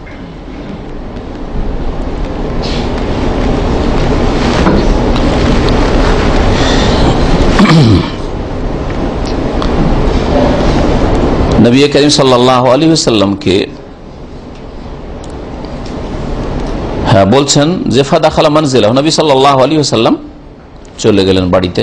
ফাখাযান নাসু ফি উলাইকা, তখন এই লোকগুলি সম্পর্কে লোকেরা আলাপ আলোচনা শুরু করলো, এই বিষয়টা নিয়ে আলাপ আলোচনা শুরু করলো যে বিনা হিসাবে বিনা শাস্তিতে কারা জান্নাতে যাবে, কারা যেতে পারে। যেমন কল্পনা জল্পনা, নবী সাল্লাল্লাহু আলাইহি ওয়াসাল্লাম বললেন যে একদল যাবে, কারা যাবে? হয়তো এক এক লোকের এক এক রকমের ধারণা। তখন 5টা লোক 5 রকম বলা শুরু করলো। এক ধরনের লোক বললো বেফালা আল্লাহুম্মাল্লাযিনা সাহিবু রাসূলুল্লাহ সাল্লাল্লাহু আলাইহি ওয়াসাল্লাম। কিছু লোকেরা বললো তাহলে ওরা যারা বিনা হিসাবে জান্নাত যাবে, ওরা ওই লোকেরা যারা রাসূলুল্লাহ সাল্লাল্লাহু আলাইহি ওয়াসাল্লামের সাহাবী সঙ্গী, নবী সাল্লাল্লাহু আলাইহি ওয়াসাল্লামের সাহাবী যারা, ওরাই মনে হয় বিনা হিসাবে জান্নাতে যাবে। ওয়াকালা বাযুহুম, কিছু লোকেরা বলল না না না, আমরা তো সবাই সাহাবী, নবী সাল্লাল্লাহু আলাইহি ওয়াসাল্লাম, নবী সাল্লাল্লাহু আলাইহি ওয়াসাল্লাম বেঁচে আছেন, হ্যাঁ, তাহলে আমরা সবাই বিনা হিসাবে জান্নাত যাব? না না না। ফালা আল্লাহুম আল্লাযিনা ওয়ালিদু ফিল ইসলাম, ওই লোকেরা হবে যারা জন্মেছে ইসলামের উপর।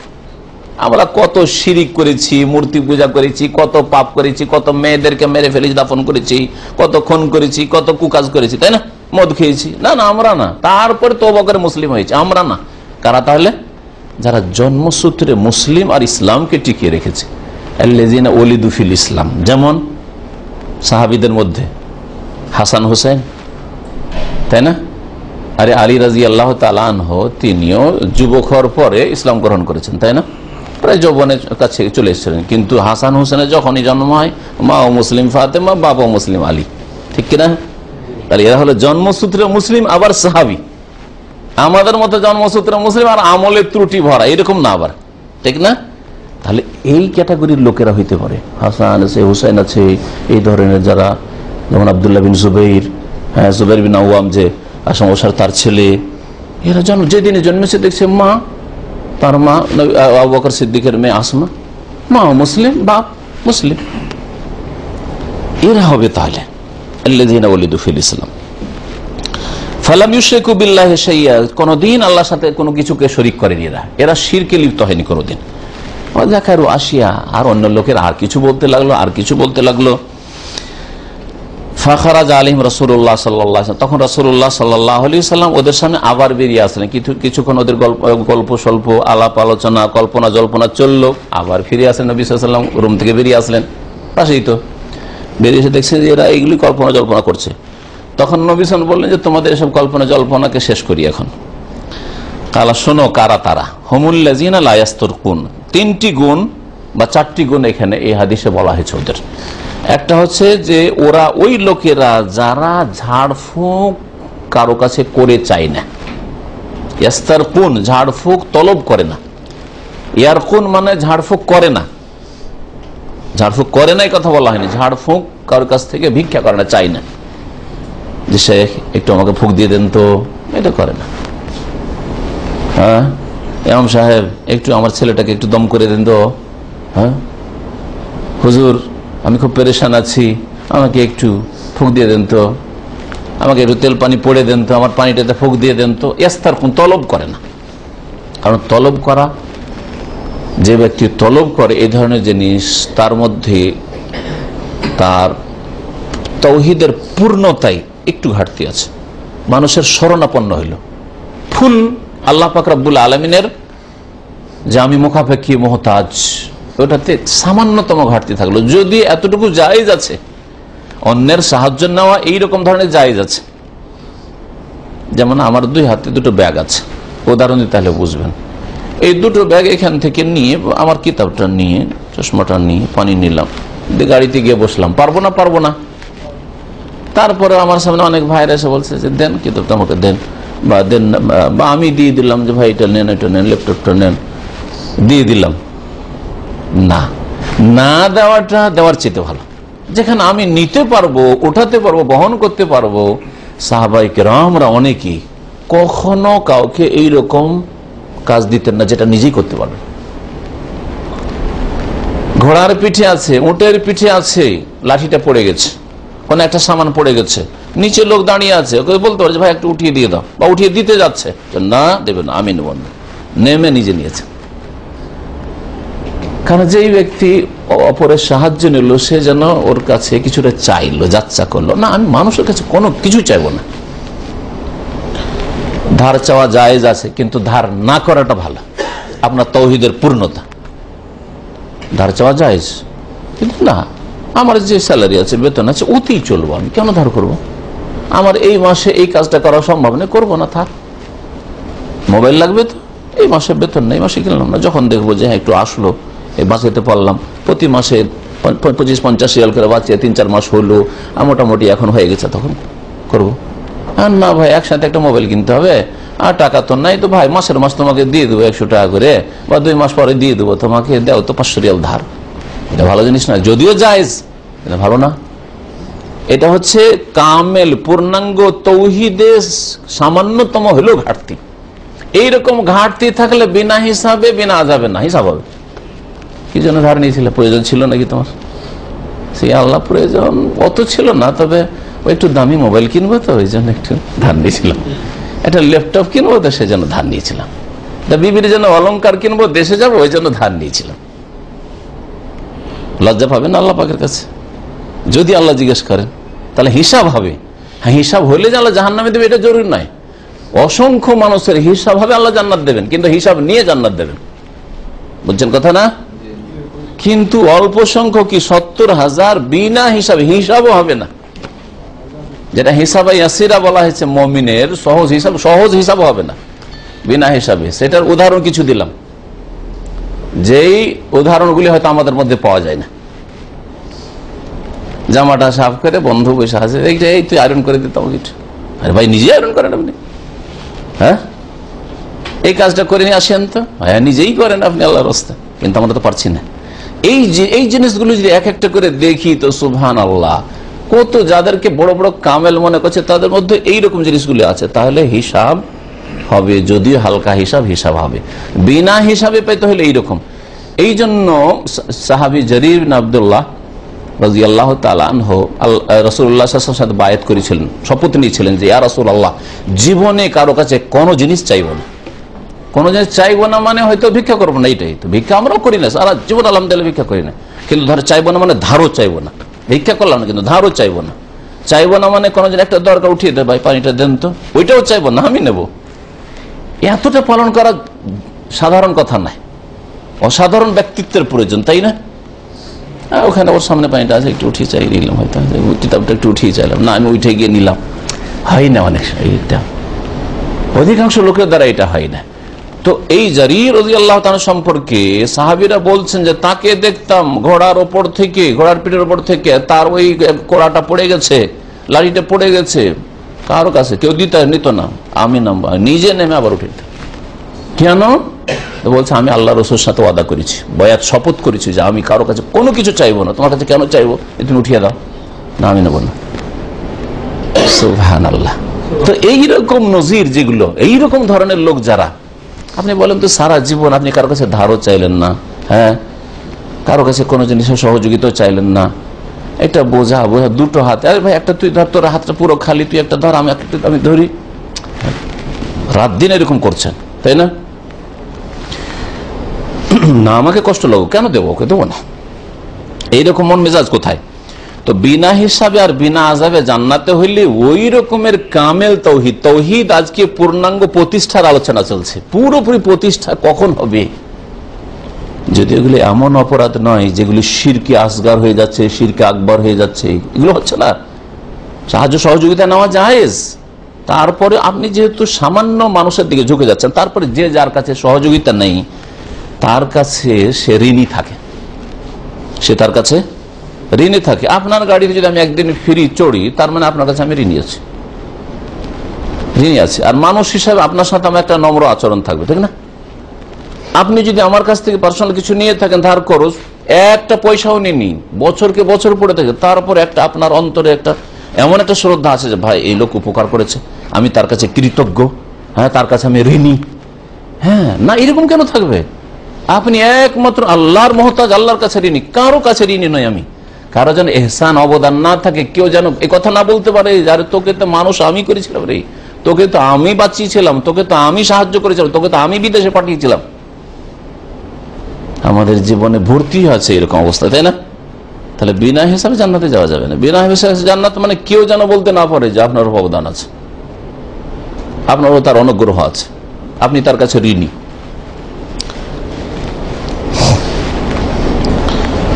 নবী করিম সাল্লাল্লাহু আলাইহি ওয়াসাল্লাম বললেন যে ওরা ওই লোকেরা যারা লায়াস্তারকুন, ঝাড়ফুঁক করে চাই না। তাহলে নিজে ঝাড়ফুঁক করলে এটা আবার এর পরিপন্থী নয়। নিজেকে নিজে ফুঁক দেন, অথবা নিজের ছেলেকে আপনি নিজে ফুঁক দেন, নিজের বিবিকে নিজে ফুঁক দেন, হ্যাঁ, কিন্তু ঝাড়ফুঁক করে চাইবেন না। নবী সাল্লাল্লাহু আলাইহি ওয়াসাল্লাম নিজের শরীরে নিজেই দোয়া পড়ে বা সূরা পড়ে ফুঁক দিতেন, নিজে ফুঁক দিতে হবে। প্রতিদিন শোয়ার সময় সূরা ইখলাস, ফালাক, নাস 3 বার পড়ে, হ্যাঁ, ফুঁক দিতেন নবী সাল্লাল্লাহু আলাইহি ওয়াসাল্লাম, গোটা শরীর হাত পেতেন। শোয়ার আগে কিন্তু, নামাজের পরে না। আর এটাকে নিয়ে গিয়ে আরেক জায়গায় বিদাতে লাগিয়ে দিয়েছে আমাদের দেশে এক শ্রেণীর মানুষ, কি করে মসজিদে বসে নামাজ পড়ার পরে এই কাজ করে, এটা বিদাত। আর ওটা শোয়ার সময় যদি করেন, বিছানায় আসে, তাহলে এটা সুন্নাত। আপনি নিজে করলেন, কিন্তু ওই সময় যদি বলেন যে আপনার বিবিকে বলছে, এই তুমি একটু ভালো লাগে না, আমি লম্বা হয়ে শুয়ে আছি, তুমি তোমার হাতে ফুঁক দিয়ে আমার গায়ে একটু ফিরিয়ে দাও, না চাইলেন আপনি, না চাইবেন না। লায়াস্তার কোন চাই না কারো কাছে ঝাড়ফুঁক। নিজেকে দম করেন না, আল্লাহর প্রতি ইয়াকিন রেখে যে আমি কোরআন হাদিস আমল করার চেষ্টা করছি, আমি সুন্নাত মেনে চলার চেষ্টা করছি, রাসূলের তরিকায় চলার চেষ্টা করছি, আমি আমাকে ফুঁক দেবো। অসুখ বিসুখ লাগছে, আমি নিজেকে ফুঁক দেবো, এটা সবচাইতে ভালো। যদিও জায়েজ আছে, ফুঁক দিয়ে নেওয়া জায়েজ আছে, এটা ভাববেন না যে না জায়েজ, এটা না জায়েজ নয়। কিন্তু একটা হচ্ছে একবার হাই কোয়ালিটির মুমিন, বিনা হিসাবে জান্নাত জানেওয়ালা, বিনা আযাবে, বিনা জিজ্ঞাসাবাদে জান্নাত জানেওয়ালা, তাহলে ঝাড়ফুঁক তলব করবে না। ওয়ালা ইয়াক্তাউন, আর শরীরে দাগ দেবে না, নিজের শরীরে দাগ দিয়ে চিকিৎসা করবে না। প্রাচীন যুগের একটা চিকিৎসা ছিল, আজকেও খুব ফলপ্রসূ, সেটা হচ্ছে লোহা গরম করে বিভিন্ন অসুখে শরীরে দাগ দিত। তাতে হয়তো কি, ওতে অনেকগুলি অসুখ ভালো হয়ে যেত।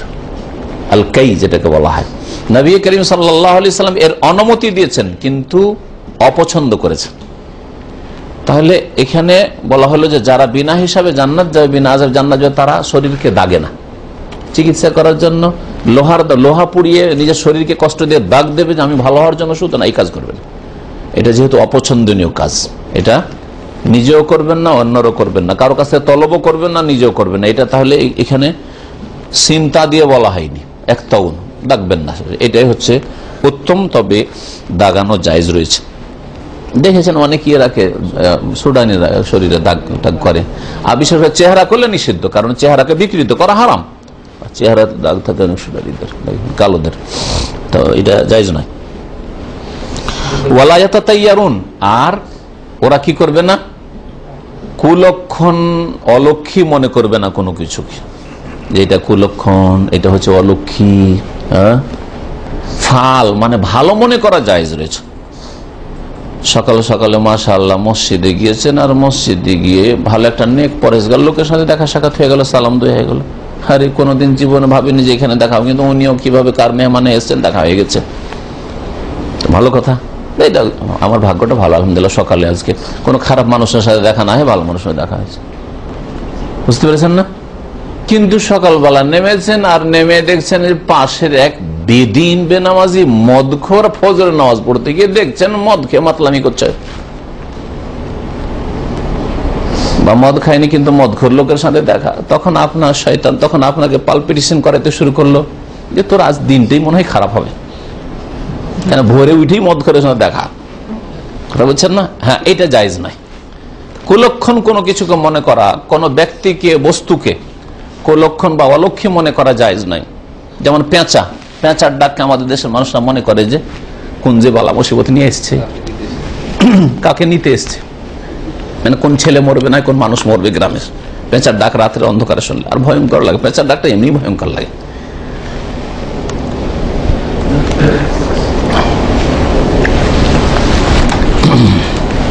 সময় বেশি হয়ে গেছে মনে হচ্ছে। তো কি বলছিলাম, যে কোনো কিছুকে অলক্ষী বা কুলক্ষণ মনে করবেন না।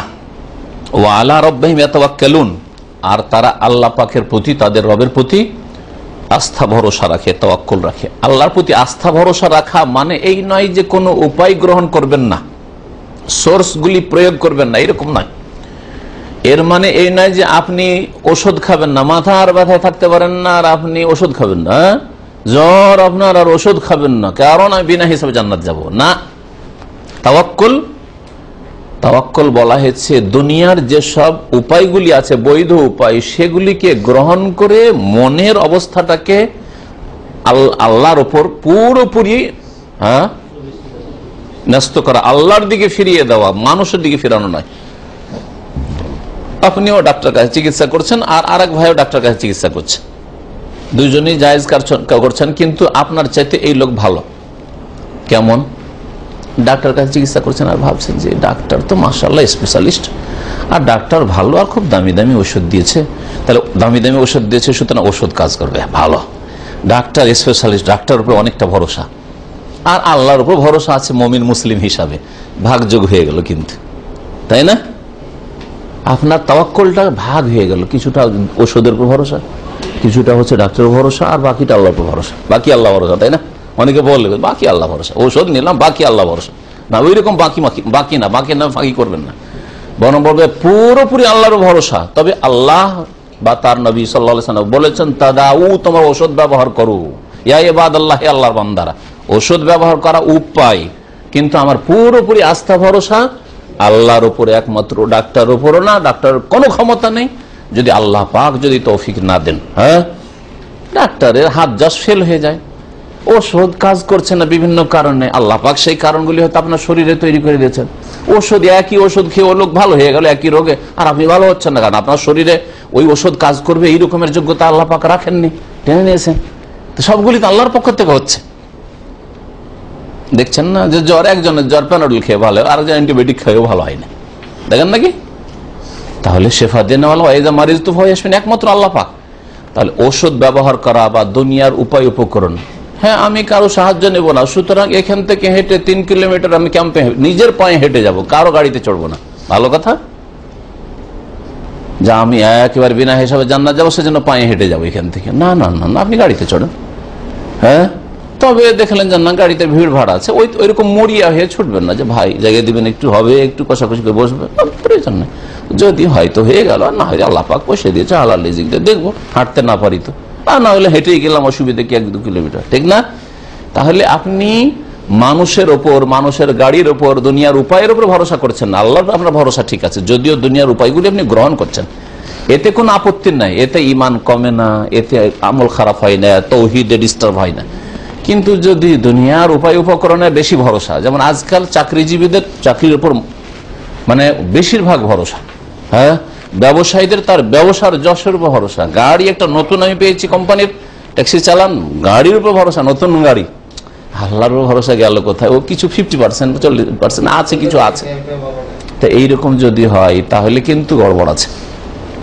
তো যাই হোক, চলেন, নবী করিম সাল্লাল্লাহু আলাইহি ওয়াসাল্লাম এই কথা বললেন। তখন ফাকাম ওকাশা ইবনে মেহসান, এক সাহাবী ওকাশা রাদিয়াল্লাহু তাআলা আনহু বললেন দাঁড়িয়ে, উদুল্লাহ আন ইয়াজআলানি মিনহুম, হে আল্লাহ রাসূল, আমার জন্য দোয়া করে দেন যাতে আল্লাহ পাক ওই 70,000-এ আমাকে করে নেন, একজন আমি হয়তো বিনা হিসাবে বিনা আযাব জান্নাত যেতে পারি। ফাকাল আনতা মিনহু, তখন নবী সাল্লাল্লাহু আলাইহি ওয়াসাল্লাম বললেন হ্যাঁ তুমি ওই দলই শামিল। সুম্মা কামা রাজুলুন আখার, তখন লাইন ধরে নিয়েছে, আর এক লোক বলছে উঠে, উদুল্লাহ আন ইয়াজআলানি মিনহুম, হে আল্লাহ রাসূল আমার জন্য একটু দোয়া করে দেন, আমি যেন ওই দলে শামিল হইতে পারি। ফাকালা, নবী করিম সাল্লাল্লাহু আলাইহি ওয়াসাল্লাম বলে, সাবাকাকা বিহা ওকাশা, ওকাশা তোমার আগে চলে গেছে, ওকাশা তোমার আগে চলে গেছে। কত হিকমত কৌশলের কথা। হতে পারে যে এই লোক বিনা হিসাবে বিনা আযাবে জান্নাতে যাওয়ার যোগ্যতা রাখে না, কিন্তু এই আসল কথাটা যদি তাকে বলে দাও, দেখো তুমি বিনা হিসাবে জান্নাত যেতে পারবে না, সাথে সাথে মন খারাপ, হয়তো উল্টো ফিরেই যাবে আবার আগের বাপ দাদা ধর্মের দিকে। হইতে পারে না, পারে না? ওই কথাও বললেন না, আর এটাও বললেন না যে না তুমিও বিনা হিসাবে যাও, ওইটাও বললেন না, কারণ ওইটা যদি বলে ঠিক আছে তুমিও যাবে ওকাশার মতো, তাহলে লাইন লেগে আছে 25-50 যাচ্ছে লাইন, গোটা মদিনার লোক লাইন ধরে নিবে যে সব আমাদের দোয়া দেন, সব দোয়া দেন, বিনা হিসাবে যাও, বিনা হিসাবে জান্নাত, বিনা হিসাবে জান্নাত, তাই না? রাস্তা বন্ধ হয়ে গেছে সব। সবা কাকা আগে যে বলার বলে নিয়েছে, আর না, শেষ কথা। এটা হচ্ছে কথার কৌশল, বুঝতে পারলেন না? সবা কাকা বিহা ওকাশা, ওতে ক্ষুণ্ণও হইল না, আর এটাও বুঝলো না যে আমি হব না, হয়তো ওই দলে সামিল হইতে পারবো না, বরং রাস্তা বন্ধ, আর না, এই দোয়া আর না, শেষ। সাবাকা কাবিহা ওকাশা, ওকাশ তোমার আগে বেড়ে গেছে। তো এই ছিল হাদিস। হাদিস সম্পর্কে বলতে গিয়ে যথেষ্ট সময় হয়ে গেছে, সুতরাং আর কথা লম্বা করছি না। হাদিসের বাকি কিছু উপকারিতা, ভাষ্য বা মাসলা মাসাইলের ইস্তেমবাত আল্লাহ পাক যদি সহি সালামত রাখেন তো আগামী সপ্তাহে আলোচনা করবো। সাল্লাল্লাহু আলা নবিয়িনা মুহাম্মদ ওয়া আলা আলিহি ওয়া সাহবিহি আজমাইন। গত সপ্তাহে দার্সে যে হাদিসটি ছিল বড় লম্বা হাদিস, পুরো হাদিসের দিকে শুধু ইঙ্গিত করি, তাতে যে আসল বিষয়বস্তুটা ছিল যে বিনা হিসাবে বিনা আযাবে বিনা শাস্তিতে জান্নাতে যাবে নবী করিম সাল্লাল্লাহু আলাইহি সাল্লামের উম্মতের কতজন? 70,000। এই 70,000 কারা, এ সম্পর্কে নবী করিম সাল্লাল্লাহু আলাইহি সাল্লাম বলেছেন সাহাবায়ে কেরামদের কল্পনা জল্পনার পরে যে হুমুল্লাযিনা লা ইস্তারকুন, ওরা ওই সকল লোক যারা কারো কাছ থেকে ঝাড়ফুঁক তলব করতে যায় না, প্রয়োজন হলে নিজেদের ঝাড়ফুঁক নিজেরাই করে, আর না হলে ঝাড়ফুঁকের জন্য পেরেশান হয়ে মরিয়া হয়ে কারো কাছে ছুটবে, ঝাড়ফুঁক করেন, এটা করতে যায় না। যদিও ঝাড়ফুঁক শরীয়ত সম্মত হলে, মানে কোরআন এবং হাদিসের দোয়া দিয়ে, কোরআনের আয়াত বা হাদিসের দোয়া দিয়ে বা এমনি ভালো কথা দিয়ে যা অর্থবোধক, আর তাতে শিরক বিদআত নেই, আল্লাহ ছাড়া অন্যের কাছে কোনো সাহায্য চাওয়ার নেই, এইরকম বাক্য দিয়ে দম করা, ঝাড়ফুঁক করা শরীয়তে জায়েজ। তারপরেও ঝাড়ফুঁক করতে যায় না বা কারো কাছ থেকে চাইতে যায় না। ওয়ালা ইয়াক্তাউন, আর রোগের আরোগ্যের জন্য শরীরে লোহা দিয়ে, লোহা গরম করে দাগে না। ওয়ালা ইয়াতাতাইয়ারুন, আর কোনো কিছুকে অলক্ষী বা কুলক্ষণও মনে করেন না, কোনো কিছুকে, কোনো অবস্থাকে, কোনো ব্যক্তিকে, বস্তুকে, কোনো বিষয়কে, কোনো সময়কে, কোনো কালকে কুলক্ষী মনে করেন না। ওয়ালা রাব্বিহিম ইয়াতাওয়াক্কালুন, বরং তার আল্লাহ পাকের ওপর পুরোপুরি আস্থা ভরসা রাখে। এই কথাই বলেছেন নবী করিম সাল্লাল্লাহু আলাইহি ওয়াসাল্লাম। আর এই সম্পর্কে বিস্তারিত আলোচনা হয়েছে। আসল বিষয়বস্তু ছিল যারা তৌহিদের পুরোপুরি বাস্তবায়ন করবে তারা জান্নাতে যাবে বিনা হিসাবে, তাই না? তৌহিদের বাস্তবায়ন করলে এইরকম গুণগুলি থাকতে হবে।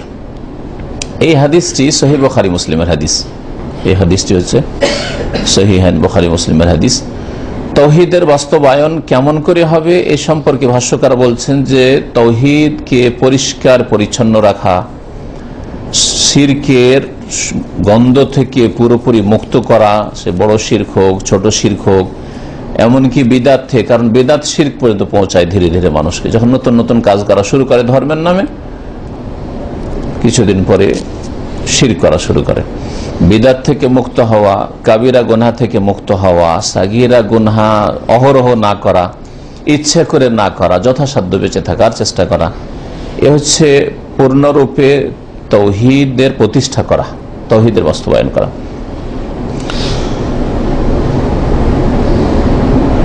তৌহিদ বিরোধী যত কিছু রয়েছে সবকিছু থেকে পুরোপুরি বেঁচে থাকা, ছোট গুনাহকেও হালকা না মনে করা।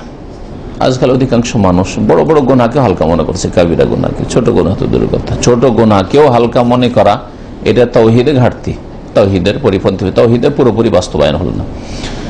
যে ব্যক্তি তৌহিদের বাস্তবায়ন করবে তার অন্তর ঈমান এবং তৌহিদ আর ইখলাসে ভরপুর থাকবে। আর শুধু মুখে দাবি করলে হবে না, বরং তার কাজ কর্ম আমল এর সত্যায়ন করবে, প্রমাণ করবে যে আসলে অন্তর ঈমানে ভরপুর, তৌহিদে ভরপুর, আল্লাহর জন্য তার মধ্যে ইখলাস রয়েছে। কাজে কর্মে অঙ্গ প্রত্যঙ্গে সে এসব প্রকাশ করবে, আর তা কোনো রকম ভাবে নষ্ট করবে না কোনো গুনাহ দিয়ে। যার মধ্যে তৌহিদের বাস্তবায়ন রয়েছে তার কিছু লক্ষণ রয়েছে, যেমন পুরোপুরি আল্লাহর সামনে অনুগত হওয়া, পুরো দমে আল্লাহর উপর আস্থা ভরসা থাকা, কোন সৃষ্টির দিকে, কোন মানুষের দিকে যেন তার হৃদয় ফিরে না যায়, যে ওর সাথেও আমার আশা জড়িত, সেও আমার কিছু করে দিতে পারবে, তার দ্বারাও আমার লাভ হতে পারে অথবা লোকসান হতে পারে, সেই জন্য ভয় করে, লাভ হতে পারে সেই জন্য তার পিছনে পিছনে ছুটে। এই রকম জিনিস যেন না থাকে। কখনো যেন ওই রকম মুমিনের মন মানুষের দিকে না যায়, যে মানুষ দ্বারাও কিছু হবে, যদিও পৃথিবীতে উপায় উপকরণ আছে, কিন্তু আপনার মনটা যাতে করে আল্লাহ ছাড়া অন্যের দিকে না যায়। কথায় কাজে অবস্থাতে যেন আল্লাহ ছাড়া কারো কাছে না চায়। হয়তো কথাই চাইছেন না, কিন্তু আপনার অবস্থা এমন ভাবে প্রকাশ করছেন যাতে লোকেরা দেয় আপনাকে, এইরকম যেন না হয়। আল্লাহ পাকের পুরোপুরি শুকরিয়া আদায় করা। যারা শিরক করে, যেমন শিরককে ঘৃণা করবেন, শিরকের সাথে যারা জড়িত তাদেরকেও ঘৃণা করবে, তাদের সাথে শত্রুতা রাখবেন, এমন নয়। যেমন জাহেল মূর্খরা আমাদের সমাজে বলে থাকে যে পাপকে ঘৃণা করো, পাপীকে ঘৃণা করিও না। এটা ব্যাপক হারে ছড়িয়ে রয়েছে বাঙালি মুসলিম সমাজে। পাপকে ঘৃণা করো মানে চুরিকে ঘৃণা করো, কিন্তু চোরকে ঘৃণা করিও না। হ্যাঁ, নামাজ না পড়াকে ঘৃণা করো, কিন্তু যে নামাজ পড়ে না বেনামাজিকে ঘৃণা করিও না। হ্যাঁ, কবর মাজারে সেজদা করছে, দেবদেবীকে সেজদা করছে, ওকে ঘৃণা করিও না, ওই কাজটাকে ঘৃণা। এটা একেবারে অকাট মূর্খ লোকের কথা, এটা মুসলিমের কথাই না। পাপকে ঘৃণা করলে পাপীকে ঘৃণা করতে হবে, ওর মধ্যে তো পাপ রয়েছে। তাহলে কেমন করে এটা হইতে পারে যে পাপকে আলাদা করে ঘৃণা করবেন, পাপীকে ঘৃণা করবেন? এগুলি তাহলে তৌহিদ প্রতিষ্ঠা বা তৌহিদের বাস্তবায়নের বাস্তব প্রমাণ নয়। যে আপনি পাপীর সাথে একাকার হয়ে রয়েছেন, পাপীর সাথেও মিল মহাব্বত ওইরকমই যেমন নেক লোকের সাথে। তৌহিদের বাস্তবায়নের জন্য সহযোগী বিষয় দুই একটি বলা যাক। প্রথম হচ্ছে তৌহিদ সম্পর্কে জ্ঞান থাকতে হবে। তৌহিদই বুঝেন না, আল্লাহর একত্ব কি এবং কিভাবে বাস্তবায়ন হবে, আল্লাহর একত্ব তৌহিদের বিপরীত বিষয়গুলি কি সেগুলি জানেন না, তাহলে যখন তখন আপনার উল্টো কাজগুলি হবে, যখন তখন তৌহিদে ঘাটতি হবে। তাহলে প্রথম কাজ হচ্ছে তৌহিদ প্রতিষ্ঠা করার জন্য সহযোগী রূপে যে তৌহিদ সম্পর্কে জ্ঞান অর্জন করতে হবে। তৌহিদের মর্মকথা, তৌহিদের বাস্তবায়নের রূপ, তৌহিদের ফজিলত, তাওহীদ কি জিনিস, তাওহীদের প্রকরণ, তারপরে তা বিশ্বাস করতে হবে, তার দৃঢ় বিশ্বাস ইয়াকিন থাকতে হবে। শুধু জ্ঞান থাকা যথেষ্ট না। অনেক অমুসলিম আছে বা অনেক জন্মসূত্রে মুসলিম আছে যে ইসলাম সম্পর্কে, তাওহীদ সম্পর্কে, আল্লাহর একত্ব সম্পর্কে জ্ঞান আছে, কিন্তু কাজে ফলো করে, দুনিয়ার গরজে যায়, আল্লাহর কাছেও যায়, মানুষকে খুশি করার জন্য সব জায়গায় হাজির, মন্দিরেও হাজির, মাজারেও হাজির, অথচ জানে যেগুলো কাজ ভালো না, কিন্তু দুনিয়ার কিছু স্বার্থ জড়িত আছে। তো শুধু জ্ঞান থাকা যথেষ্ট না, নলেজ থাকা, নলেজ মোতাবেক বিশ্বাস হইতে হবে, ইয়াকিন হইতে হবে।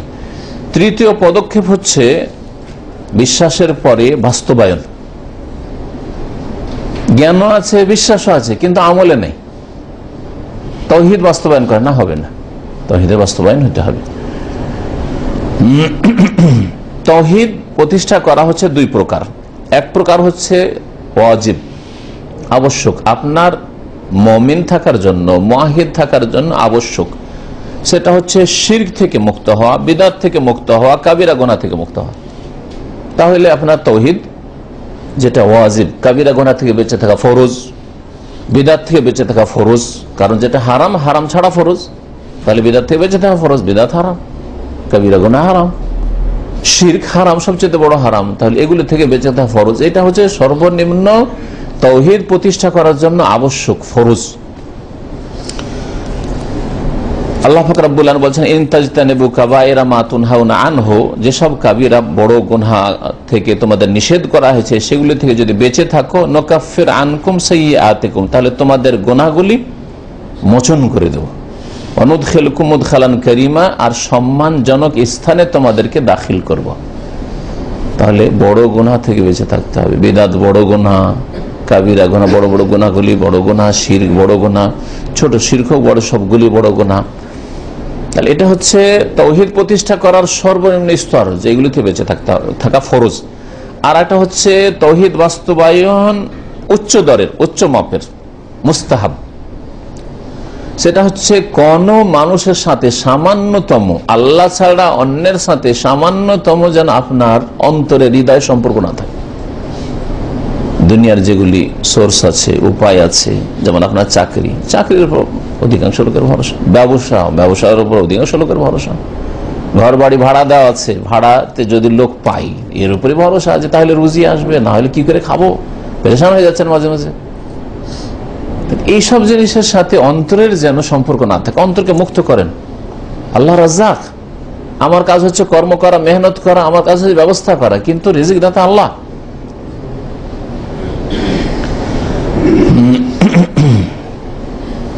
আর এই মুস্তাহাব স্তর, যেটা একেবারে পূর্ণ স্তর তাওহীদ প্রতিষ্ঠার, সেটাই বর্ণনা করা হয়েছে এই বিগত হাদিসটাই, যে জায়েজ কাজও আপনি করবেন না। ঝাড়ফুঁক কারো কাছে করে চাওয়া জায়েজ, শরীরে দাগ করে, যদিও অপছন্দনীয়, কিন্তু চিকিৎসা করা, নবী সাল্লাল্লাহু আলাইহি ওয়াসাল্লাম বলছেন আমি অপছন্দ করি, তবে তোমরা করতে পারো প্রয়োজন হইলে, আর অন্য কোনো বিকল্প চিকিৎসা নেই, করতে পারো।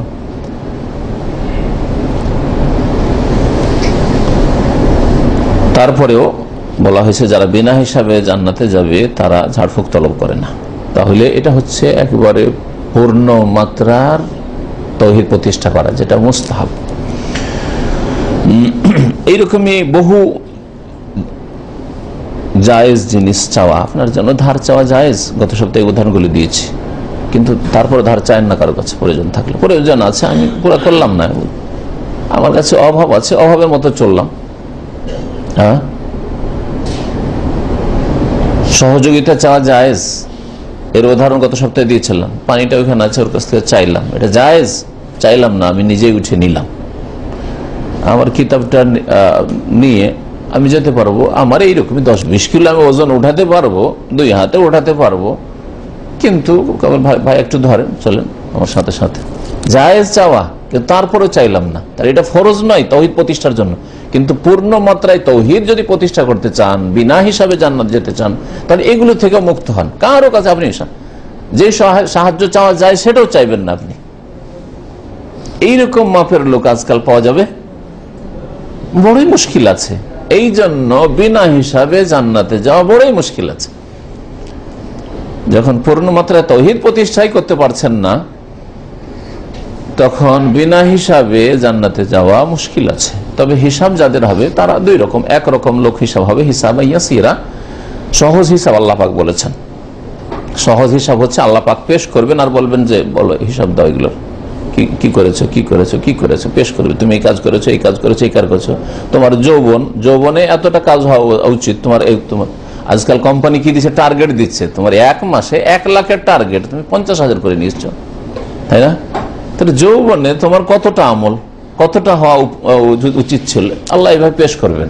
এটা হচ্ছে সহজ হিসাব। তারপরে আল্লাহ জান্নাত দেবেন।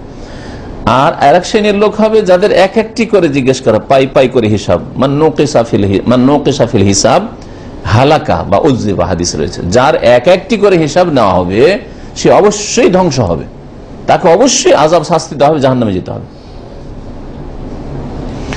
আল্লাহ পাক রব্বুল আলামিন যেন আমাদের গুনাহ খাতা মাফ করে দেন এবং আল্লাহ পাক রব্বুল আলামিন আমাদের হিসাবকে যেন সহজ করেন। কাস্টমার কে বুঝিয়ে নিবে যে আমি নামাজ পড়বো, হয় রাস্তায়, যেমন আমাদের অনেক দিনই ভাইরা যারা গাড়ি চালান, আগে কাস্টমার উঠালে বলবে যে ঠিক আছে অমুক মসজিদে গিয়ে নামাজ পড়বো, কিন্তু যদি পড়েন তাহলে উঠে না, না হলে না, উঠলে উঠলো, না হলে না উঠলো, একসাথে গিয়ে নামাজ পড়বো, এরকম আগে চুক্তি করে নিবে। আর না হলে যদি হয় যে কোনো জায়গায় ওকে পৌঁছাতে মহিলা মানুষ আছে, তো ঠিক আছে, আর তুমি হয় গাড়িতে বসে থাকবে, আর না হলে তোমাকে একটু আগে আর 10 মিনিট আগে আমি ছেড়ে দিয়েছি নামাজ পড়বো। আর শুধু পয়সার জন্য এটা কথা বলতেও পারছে না, কারণ কাস্টমার ছুটে যেতে পারে, এইরকম ভয়, তাহলে ইমানের কমজোরি। এরকম না, কাস্টমার ছুটবে, ছুটুক, 10 মিনিট আগে উঠো, তোমাকে ছেড়ে দিয়ে নামাজ, আর না হলে নামাজের পরে নামাজ সালাম ফিরে তোমাকে উঠাবো, তোমার বাসার কাছে এসে মসজিদে নামাজ পড়ছি, ওখান থেকে উঠাও।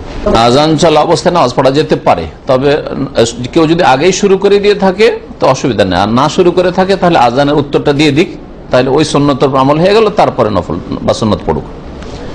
আজান শুরু হয়ে গেছে তখন আর নামাজ শুরু করবেন না, তাহলে আজানের জবাবগুলো দিয়ে দেন, দোয়াটা পড়ে নেন। আর আগে হয়তো শুরু করেছেন আর তারপরে এসে মুয়াজ্জিন আপনি টাইম খেয়াল করেননি, যেমনই তাকবীর বেঁধেছেন, আজান শুরু করে দিল, নামাজ ছাড়বেন না। নামাজ একমাত্র ছাড়তে হয় ফরজ নামাজ শুরু হলে, একামত হলে, কিন্তু আজানের জন্য কোনো নামাজ ছাড়বেন না, সুন্নত নফল যাই হোক। আজান অবস্থায় কোরআন তেলাওয়াত জায়েজ আছে, কোনো অসুবিধা নেই, তবে কোরআন তেলাওয়াতে ইবাদত আর আজানের জবাব দেওয়া ইবাদত। এই সময়